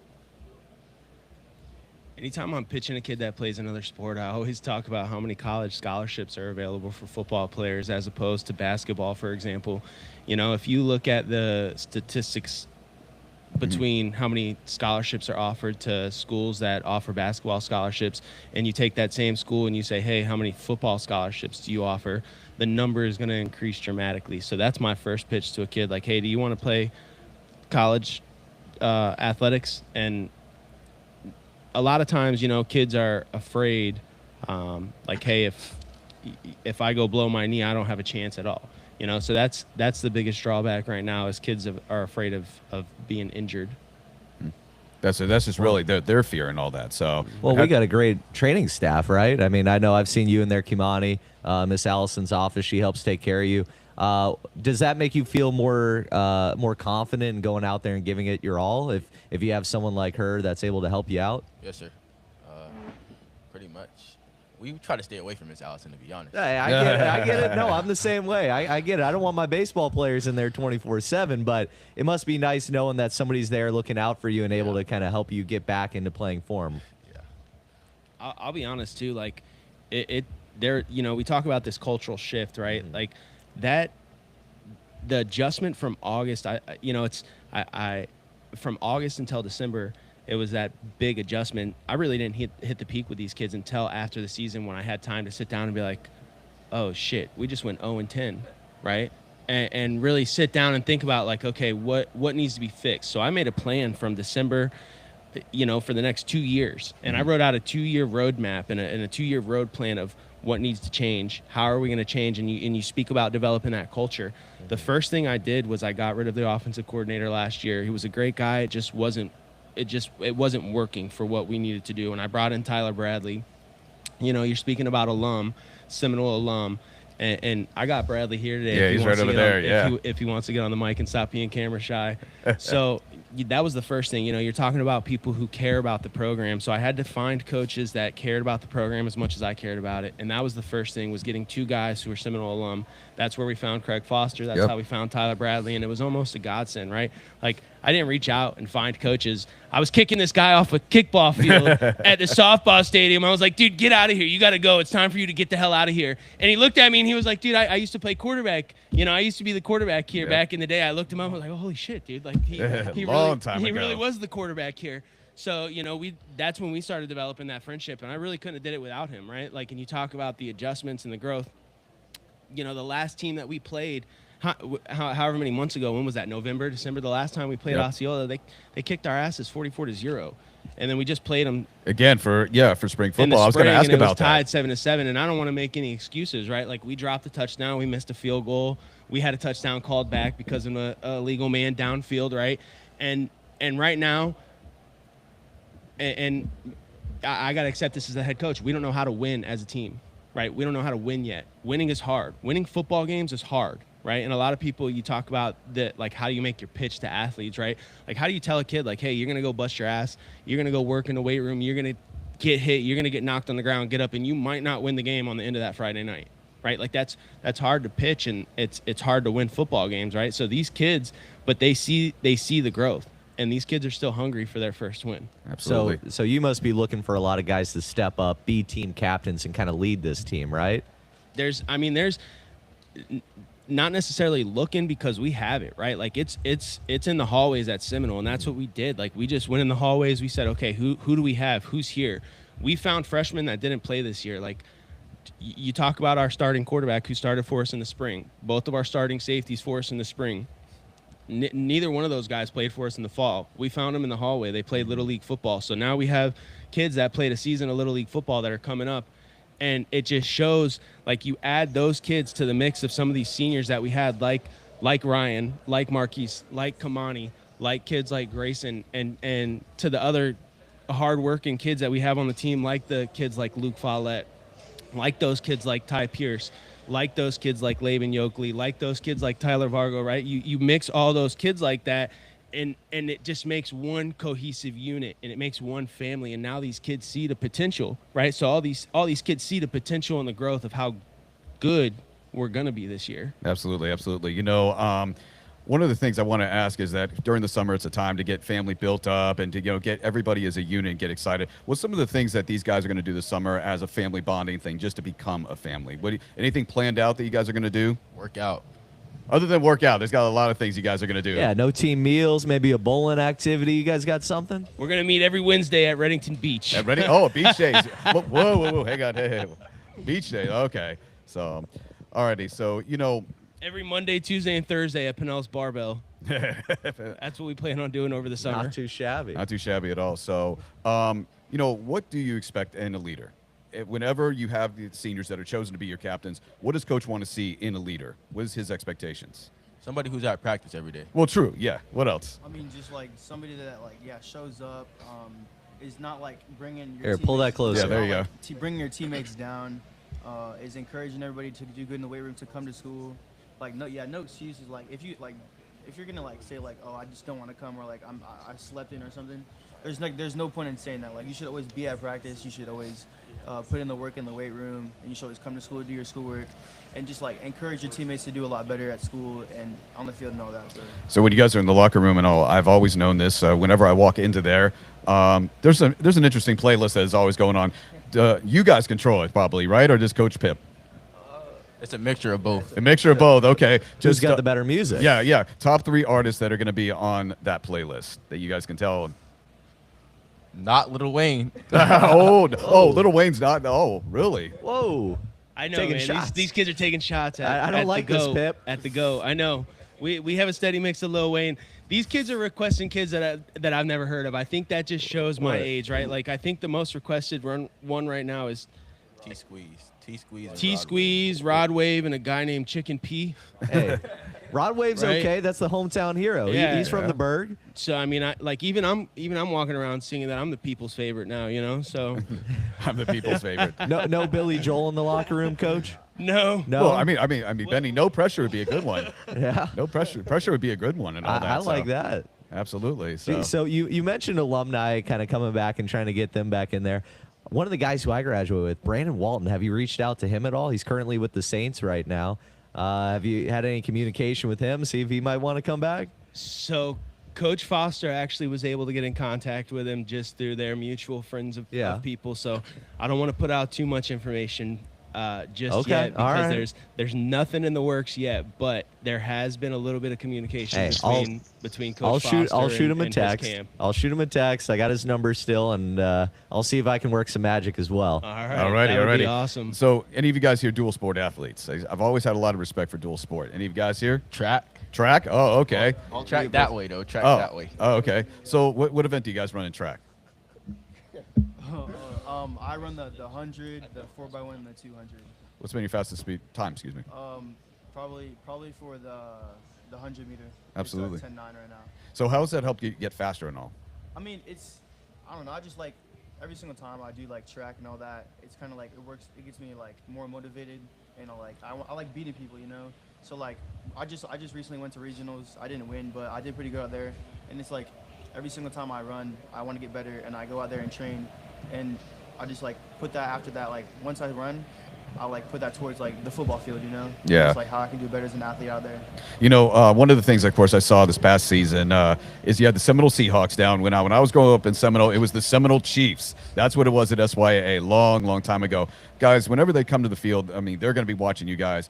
How do you guys become leaders to them? I mean, these are the young kids, 7th, 8th grade. They're going to be going into high school next year. How do you guys show your leadership when they see you around and setting a great example? I know the loaded questions. I know, right? You know, I don't want to cut any of these guys off. I'll let them answer the question. When you speak about leadership, our leadership was player chosen. On our first meeting that we had with the kids, I had everyone take out a notebook paper and I asked them 2 questions. I had them write down their questions. I had them write down their goals, their aspirations for the next 2 years, going back to what we said about our 2-year roadmap. And then I asked them to name 4 players that were going to be leaders. So speaking of the leadership, I know we have the leadership that's going to be driven, you know, in the eyes of our younger guys. Some of these kids were picked by their teammates, though. Oh, okay. Well, cool. we were talking about alumni, and I think we might have an alumni here. that wants to, Oh, my God. Might say something to these fellas. Jesus So- Christ. Ladies and Welcome gentlemen, on. graduate from the class of 2012. Seminole boys in the building. How are we doing? Seminole Warhawk class of 2012 had an opportunity to play for the football team and the baseball team. Went on to play in the big leagues. But man, this is great. It's great to see you guys out here. Listen, Seminole football, we haven't been on the map for a minute, as you boys know. So the next generation, y'all are coming up. I just encourage you guys to do your thing, go out there, have fun. But man, I want to see Seminole football succeed and do well. And I hope you guys are just as passionate about it as I am, because we got the voice of the Warhawks here, you know, Brad. But man, I just wanted to stop by, say good luck to you guys. I'm sure I'll be out there maybe for a practice or whatnot. But what grades are you guys in? We're all seniors. All seniors? No. I'm a junior. Junior? Very nice. What positions we got? Receiver? I play receiver and corner. Okay. I play corner, safety, receiver, and running back. Playing it all. I'm at DN and running back. DN. Okay, we got a defensive player. Receiver. Receiver. And very Brett- nice. and- Very nice. And Brett, weren't you the QB at one point? What's that? Weren't you the QB at one point? on JV? On Yeah, on JV? varsity, I went both ways. I was the running back. I would go out to receiver when we were 3rd and long, and then on defense, I was outside linebacker. Kicked my own point after touchdowns. Did it all. But man, I just wanted to stop by, say good luck to you boys, and We appreciate it. Thank you. Of course, man. Appreciate you. Put on for Seminole one time. We will. We One definitely. time. We got you. Absolutely. And ladies and gentlemen, for all who are listening and don't know who this guy actually is, of course, it's none other than Tampa Bay Rays alumni, and of course, Seminole alumni from the class of 2012, Brett Maverick Phillips. So, hey, we got to get him back out there in the student section. You were showing him with the tarps off the other night, so you got to show him how it goes at the Seminole football games. Yeah, definitely go out there and show some support. I like to make it to at least one game a year since I've graduated, to just show my love and appreciation. I have a lot of, pride. Born and raised in Seminole. No better game than week 1. Yeah. School over the bridge. Yeah. Osceola? Yep. School over the Let's bridge. go. Yeah, let's go. Week 1. What's that going to be? August what? That is, I had it right here just a second ago. That is going to be August 21st. August 21st against the Warriors. Yep. All right, and that's going to be at Seminole? At Of course. Seminole. All right, let's go. Brad will be there. Of course. Yeah, of course. Of course he is. Seminole better be there. Yeah, exactly. Yeah, baseball, yeah, and football, of course. So, and guys, that's got to be a great rivalry for you to have, to play those guys. You know, what does it feel like that night? How do you guys get that energy to play that team? Just regardless of how tough they are, what's it like? I mean, during the school day, I mean, everybody's got to be hyped, I take it, right? During the school day, let me tell you about the school day. Oh, go ahead. We got class with some of us got classes with they coach, so you know it starts off there. We start with a little bit of smack talking before the game. We get in his head, and we just ready to play. After the smack talking, we tell Coach Smalley what it is and what's going to happen in that game, and we'll see them on the field and we'll play football. The week of that game. Week of that game. The week of that game, there's nothing else I think about than that school over the bridge and how much I want to hit them. No, I remember the days when I was there, and I always loved the pranks. One of the things I remember them doing was they would used to, and I mean, this is not put it out, they used to fork the field. They would go and buy plastic forks and put them in the football field and all that. It was fun days when rivalries were fun, and also that's one of the great memories I have. So, all righty, Mike, you're looking a little impatient over there. Well, I got Jeff Mangold from the Yankees on hold, but Seminole's much more important. Pretty cool to have a former alum that played for the Rays, and now he's the director of social interaction. He stops by from time to time, but great timing while you guys were here. Coach, I want to thank you for bringing the guys down. I will ask my one question. All right, go ahead. No, I'm going to promote. Make sure you do a shout out. We'll start with you. Young man. To your family, how you got here, and the people that supported you. I want to shout out my grandma and my dad. They've been with me through it all. Their names? Kim May and Ryan May. Could we archive this and you can watch it on the YouTube channel? Young man? I want to shout out my mom, Amanda Underwood, and I want to shout out my father, Kendi Underwood, and Coach Pip. Bravo. Good answer. I want to shout out my mom, my dad, my aunt, and Coach Pip. Their names? Their names? Coach Bradley over here, too. Yeah, very good, very good. He's hiding over there in the wings. Oh, my mom's name is Barbara, my dad's name is William, and my aunt's name is Stacy. Beautiful. I want to shout out all my coaches. Through my journey of football, they've always been there for me, especially Coach Pip and Coach Poe when he coached me freshman season. I want to shout out Barbara Abbott, my mom, Rogers Abbott, my dad, Aunt Stacy, my aunt, and just like my grandma and grandpa always for being there for me. What are their names? Their names are, I think it's my Grandma and Grandpa? Grandma's name is Virginia. So. Gotcha. All right, last but not least. I want to shout out my mom, Tisha Bethune, for being my day one. All righty, all right. Well, those are the people that are most important in your lives, and of course the coaches as you continue to move forward. We'll be following you closely. Trust me, this is the Seminole world, and I have no option. And I've loved every one of the teams we've had down here, and you guys have good camaraderie and great leadership right here. Thanks a lot for coming down, fellas. Mike, we appreciate you. Thank you very much. Thank you.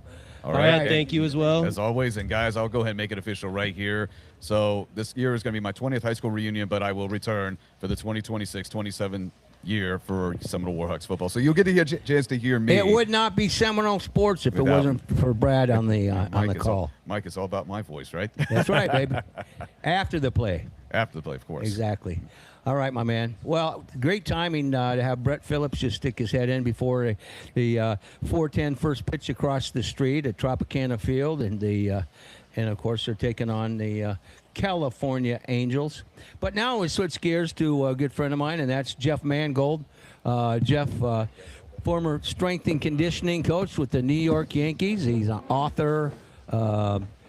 He's sitting in his official office right now. He's a graduate at the University of Nebraska, St. Ambrose in Iowa, and Bishop Heelan Catholic High School, where I was just last week, my man. Wow, that's what I understand. Yes, and condolences to all for that trip there, Mike, and all. But welcome back. Yes. Yeah, we had a celebration of life for my mom, and then my pops is still around, and he played. Do you remember the name Pat Doyle?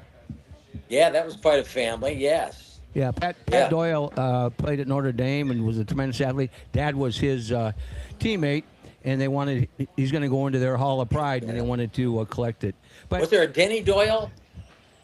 that was relation. Yep. Yeah.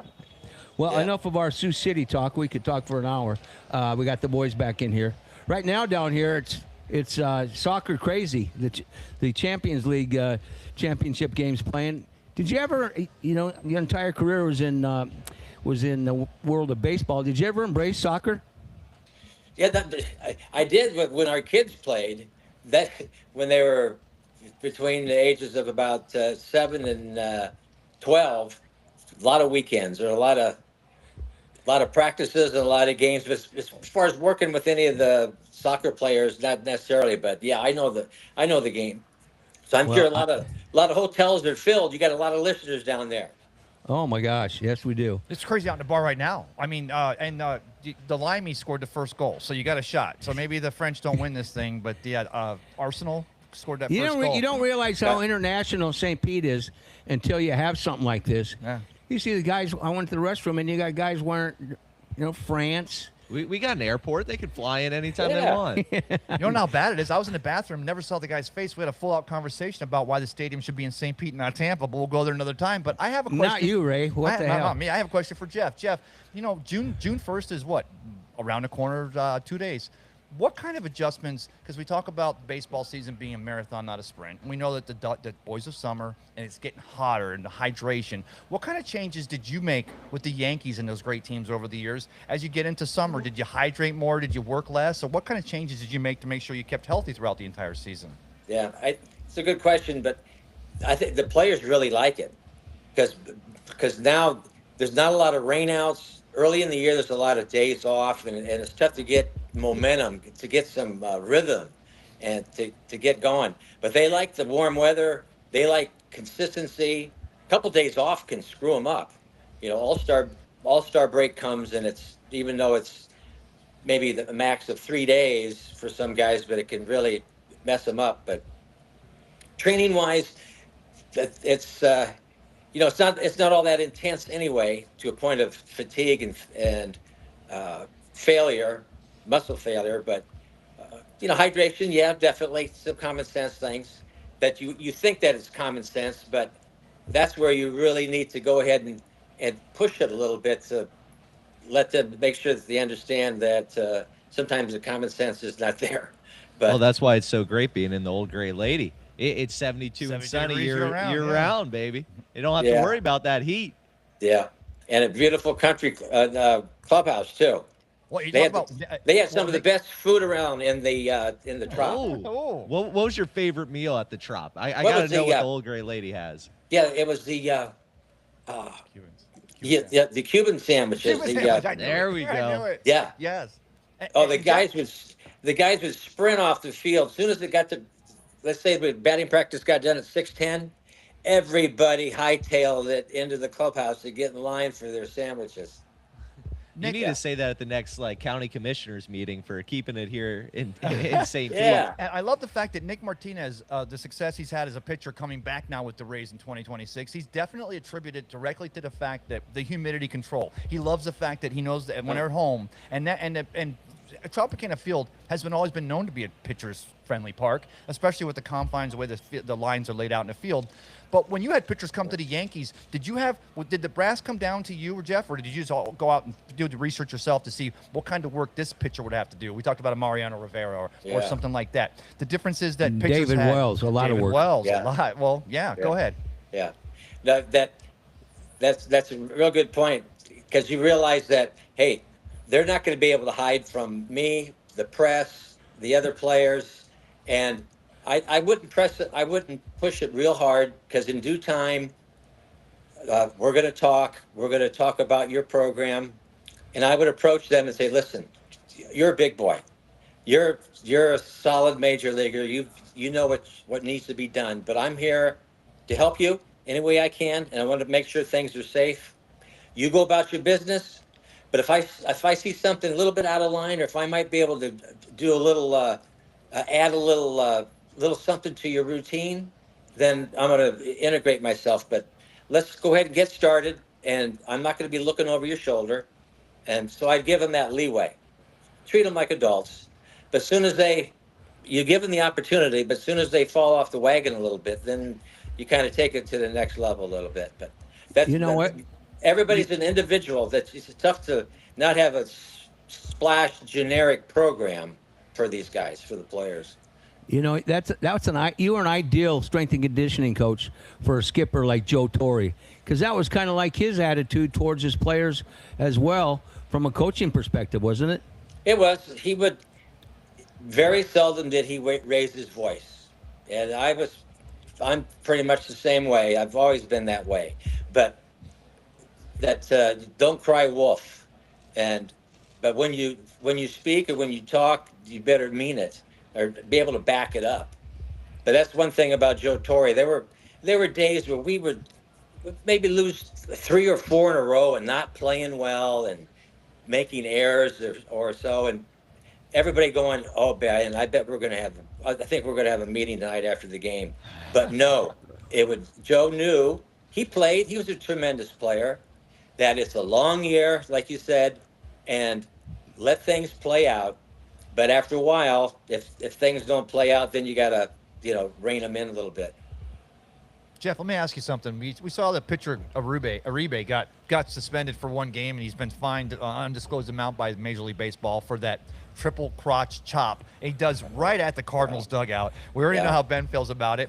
You spending so many times working with the players and stuff, and then being there on game day. Some of the things with the bat flip, Major League Baseball relaxed their bat flip a little bit, but are there some things that they still have to keep that gray area black and white? That drives me nuts. Those guys, that drives me nuts because 8 to 10 years ago, I shouldn't say the old school thing. That gets tiresome. People say, oh, old school, but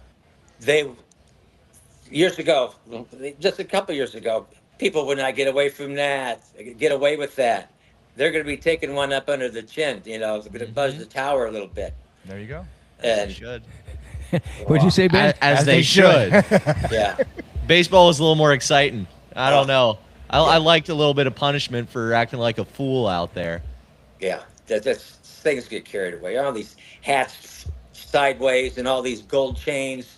They must have saw me with my gold chain. No, Well, I want to go and say, Lexi. This is nothing. This doesn't weigh 10 pounds. We were talking. We had a conversation off the air a moment ago. Lexi and I were talking, and Major League Baseball, Wander Franco will never play baseball in the Major League again. You got a pitcher out there that was accused of domestic violence. He'll probably never pitch again, although people keep throwing his name around. Differences between Major League Baseball and the NFL, who Michael Vick or Ray Lewis, not answering Michael Vick, that was just dogs. But I'm saying they broke a crime, they served time. And then even the NHL, Lexi was bringing to my attention, we got a guy playing for the Golden Knights who was actually convicted of rape during the Canada, so Major League Baseball, I think when you do the challenges, you keep it respectful. When you keep a guy from doing a triple crotch chop toward a dugout, I think that's one of the beauties about America's pastime is that Major League Baseball and Rob Manfred by association, they're going to continue to make this. They're going to set examples for the things we want our kids to see our athletes do, and I think Major League Baseball continues to do that moving forward, right, Jeff? Yeah, that's for the most part, yes. And there's going to be, every walk of life, you've got your rotten apples. But after a while, you do need to set a standard, and it's a profession, and to keep it that way, and the respect of if you're trying to really rein in the fans, as Major League Baseball maybe had a problem over the last few years of attendance and of TV ratings and so forth, to clean it up and to act appropriate with it. Well, I got one more question, Jeff. The pitch clock. As a trainer, the pitchers, are you for a pitch clock? Does it help a pitcher? Is it advantageous to a pitcher, or is it more to a batter to understand, especially if a pitcher's going to wait to the last few seconds to know that pitch is coming? Are there tips and tells that pitchers can have because of a count clock? And are you in favor of that pitch clock in the major leagues? Yeah, I'm in favor of it. The bottom line, just to speed things up. And I think we might have touched on this before, but it's a very good point. But to train, definitely these guys have had to train for that, to have it there for more of a muscular endurance standpoint, and because to have a 10 or 15 seconds shorter rest period from maybe a normal pitch, that adds up, even just in one inning. But that's a big difference, and I'm sure what it's been going on now for what? Probably about 4 or 5 years instituted. But yeah, that is a challenge. I think it is more advantageous for the batters. Yeah. Well, you mentioned how this is a long season and you got to keep fighting the whole way through. I did notice that the collective bargaining agreement is going to be expiring towards the end of the season, right before the postseason. How what is your perspective so far on the talks that they've had, some of the points that they've brought up? I know one of the things that I kind of got excited about was a shared revenue system for the TV deals, which will kind of allow, or which would get rid of blackouts for baseball fans, which is a major complaint for watching these games, is that with MLB TV, you can't watch anything. I have to spend an extra $100 to watch the Rays, or if I'm in a weird little dead zone, like when I was in Savannah, I couldn't watch the Braves or the Rays, and I wasn't able to watch anything. It sucked. You can watch bananas. Don't get me started. No, it's tough. And the other sports are following suit. Some of these NBA playoffs, they're only accessible through Peacock and streaming devices and yeah. Let me tell you though, going from Peacock to Amazon to Netflix and then whatever the Rays coverage, local Rays TV, they've actually upped their game. It started off terribly. It did start. They had a lot of the sound was terrible. Well, because they literally ads. started, you couldn't even watch the first game from St. Louis because they didn't have a good feed, and I hated that because I wanted to see the Clydesdales go out on the field because that's part of history. But I would say, even though I can't stand the fact that on a Friday night I got the Rays on Apple TV. And I'm able to watch it because I have Apple. I hate that all Rays fans don't, by association, automatically get that game. But, Jeff, if you've been watching these broadcasts, isn't baseball, the broadcast coverage, it seems like they're raising their game. And that may also play into the fact that you'll get more money with the collective bargaining agreement with television contracts, right? Yeah, you got to have to both radio and TV to have some colorful commentators. Informative. It can't be real dry. And everybody's not a sharpshooter like Joe Buck and that gang. But yeah, it all comes into play. It's the total package. You got to have the total package, performance on the field, and have that transformed to be able to be shown, to have very informative statistics. Yeah, sometimes that's overdone, but I'd like to see them get to the point where they have. And I've tried this, and I'm not done trying yet. But to have some of their physical statistics on there, their time from home plate to first. What is their top time? What is their vertical jump? What type of athlete are these people? Yes. Yeah. You were a pioneer. You're an analytical guy prior to it happening. We're talking to Jeff Mangold, of course, in our Ice Pick Vodka conversations, and he's the former strength and conditioning coach of, he was at the University of Florida. And the Gators. Come on, Gators. Don't get me going. What are you laughing about? Hey, how about that handshaking in Shake those hands, softball? Lady Gators, softball. That was real good sportsmanship. I missed that one. I missed it. Oh. Yeah, you missed it probably intentionally. Okay. Google it. Anyway, but then he's with the New York Mets and the New York Yankees, and then George decided he's not leaving us anytime soon, and he's got 4 rings. I guess one of the things I was thinking about last night when I was texting you, all the years in the bigs, who was the most freak athlete that you watched? And I'm going to assume you're going to say Bo, but who was the best athlete that you saw outside from on the Yankees? Dave Winfield. Oh, Winfield. Oh, yeah. Dave Winfield. I was just speaking to him. I was just speaking about an hour ago. We have some guests that are staying with this weekend. And I guess Winfield just came out with a book, all right? And that's how we started talking about it. But he drafted in 3 professional sports. He never played football in high school or college, but he was drafted by the Minnesota Vikings. He was drafted by the Utah Jazz. He played baseball and football at the University of Minnesota. And then also drafted by the Utah Jazz. Never played, and then the San Diego Padres. So never spent a day in the minor leagues. And what about Winnie? Just hit 6'6". When he came up, when he was with us, probably about 235 to 245. My God. And just just a specimen of explosive power, speed, that long stride. He was faster than he looked because he had that long stride, galloping stride, and an arm to beat the band for. And please tell me he never fixed that little gap he had in those two front teeth, because that was one of the things we loved about Dave Winfield. Was just that he was a god. He really was. I'm glad he couldn't afford to have the dental work done. You're right. No. And Dave Winfield, that's an excellent one. And and Bo, like you said, and Bo Jackson also. But I think I've mentioned this before. But here it is, Bo Jackson when he's with the Royals. We're in Kansas City. We're at Kauffman Stadium, and it's about 2 p.m, and I'd always get to the stadiums early, do some running and work out, and just to take in the feeling of the stadiums, knowing that in another 3 or 4 hours, this place is going to be jammed with people and some great activity going on. Here's Bo Jackson out in left field with Jimmy. What's his name? I can't remember the name. One of their coaches. This guy is hitting him fly balls and hitting line drives into the corner to get used to the bounces, how it comes out of the corner, and just to work on fielding, catching the fly balls, the fundamentals. 2 o'clock in the afternoon, and it's Bo Jackson. He could have been doing commercials or Nike commercial, whatever. Yeah. He is out working at 2 p.m. Yeah, he could have been working with the Bucks trying to get a contract to come down here and play for them since he drafted him number 1 in '96. But we'll go there another time. Yeah, then years ago on the cover of Sports Illustrated, I remember they have a shot of Dave Winfield, and they said it was something about the big superstar Dave Winfield. 10 years contract, $20 million. Right. That's $2 million a year. Guys are making that.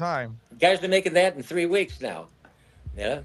Well, I love the story from Buck O'Neill when he's talking about Bo Jackson. He talks about hearing the sound of the bat of Babe Ruth and knowing, wow, that was quite the sound. And then hearing it with not Bob Gibson.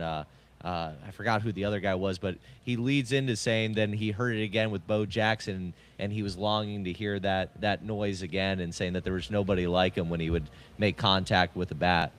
That's interesting. Yeah, it's just like a certain like a Ferrari starting up, or just that whoa, that certain little sound.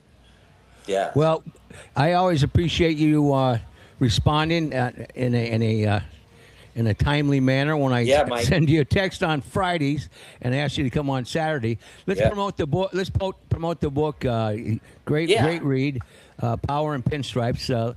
Where can people find it? Yes, Amazon and Barnes and Noble, and just quite a few stories that people probably haven't heard before. That they, being on the bus, being on the airplane, being in the dugout, being in the locker room. Different situations of, like, I can't believe that went on, but just some good stories and some stories of athleticism, but also stories of life, ups and downs of people. But I really enjoyed writing it. Power and Pinstripes. Raymond's got one last question, and then we're going to let you go. Real quick, Jeff, before we get you out of here. By the way, thanks for being on today. Pleasure. How did George Steinbrenner feel about Tampa or Tampa Bay? I don't think he liked them at all. That's for sure. I know that he didn't like any other team. But I did. No, I mean, but the city in general. I mean, Tampa Bay. Oh, he loved it. Yes, the team. If we can separate it from the bigger picture of the community, I mean, that's his area. We used to be the Bay Harbor Inn. I don't know if that's even still in existence or not. No. But that was okay. But that was his hotel. That's where we would all convene for meetings and so forth. But no, he's a Floridian big time, and he loved the area. Yes, that and over there at just south of Gainesville. What is that? All those horse farms down there. Shoot. Oh, the horses, right? Ocala. Yes, Ocala. There you go, Ocala. Yeah. Well, he had the checkbook to be in Ocala. To be a horsies. Yeah, to be the horsies. All right, my man. Well, I certainly appreciate you taking time to join us. Okay. And I was sharing stories with a former Healing Crusader about you in the Hall of Pride. I said, you guys might want to check out Jeff Mangold's accomplishments representing Thank you, the Mike. Crusader name. Thank you, Mike. Yeah, that's, All right, that's brother. a powerful. A lot of athletes came through that high school, but also the whole Siouxland area. It's big time athletes. Yeah, we were blessed. Hey, were you surprised at the race start to this season? You know, I would say no, but what really is something is their home record of 19-5. Nobody. I think the second closest team regarding losses at home is 9 losses. Tampa Bay is 19-5 at home. So it'll be 20-5 tonight. There you go. Okay. But right, it's my probably man. teams coming in there not used to that, or maybe psychologically not getting psyched up to play in a kind of a minor league park or something. There's a lot of reasons why, but who knows? We got the Angels tonight. Okay. All right, that's Jeff Mangold. Always a pleasure to talk to somebody. Thank you, Mike. Thank you, brother. Had the history that he had in the bigs. And the cutting edge. 4 World Series rings. And not only 9. And I think he played in 9. Yeah, there was 9 championships for the American League. I know that. And he was the cutting edge for plyometrics and using the bands. He was. I mean, this is the guy that taught players, hey, it's not just about doing 12-ounce curls. Work the bands and keep yourself flexed. And Those work too. Well, those work too. Don't take it. Try to tell that to David Wells, right? Who was an athlete. I mean, he sold us. See, all right, closing statement for the day there, Ben Botham and Ray and Joseph. So far, I'm excited about the collective bargaining agreement. It looks like things are off to a decent start. I don't think that they're that, that far off right now. I like the idea of the price floor, making sure every team spends a certain amount. I don't think that they're really going to get together on the price ceiling, saying that they're not going to be able to spend more than a certain amount, especially since there's currently only 10 teams that fall between what they've suggested right now. But I'm excited to see how it grows, and I really like the idea of the TV deal, no blackouts. Absolutely. And I'm going to tell you right now, hopefully while we were talking to Jeff there, you heard the eruption from out here at Fergs. This soccer game is big today, of course, and we talked about this. And we got the World Cup starting here in just 10 days. Where's our empanadas? Where is our? We got to go talk to him right now. Oh, yeah. He'll be embarrassed that he forgot. Joseph? Listen to the Tampa St. Pete Sports Connection Saturdays live 11 to 1 at Ferg Sports Bar and Grill. Always. Thanks for the plug, my man. Always be close. And of course, don't forget on the T, Florida. Always a lot of laughs and conversation down at Sea Dogs on the Intercoastal, one of our great sponsors. I'm Mike Rickard for Joe Geiger, Ray Kennedy, baseball Ben Botham, Kristen Sanchez, who's our new soccer expert, Jim Hart, Jeff Mangold, the Seminole Warhawk team. That was great. Brett Phillips showing up out of the blue. It's his birthday. That's the kind of cat. It was. I think it's his birthday today. Yeah. That's Brad was telling us. Thanks, Brad. That's the kind of cat that you love representing your team at the high school and the professional level. Joe Boudreau up there at RadioStPete.com, Florida Sports Streams. Rowdies and Rays are on a roll. Enjoy it while we can, folks, in 2026. Thanks for listening to the Tampa St. Pete Sports Connection, a Shipyard Sports Connection production, wishing you and your families a fabulous weekend. God bless you. God bless America. And as always, be sure to have a championship week.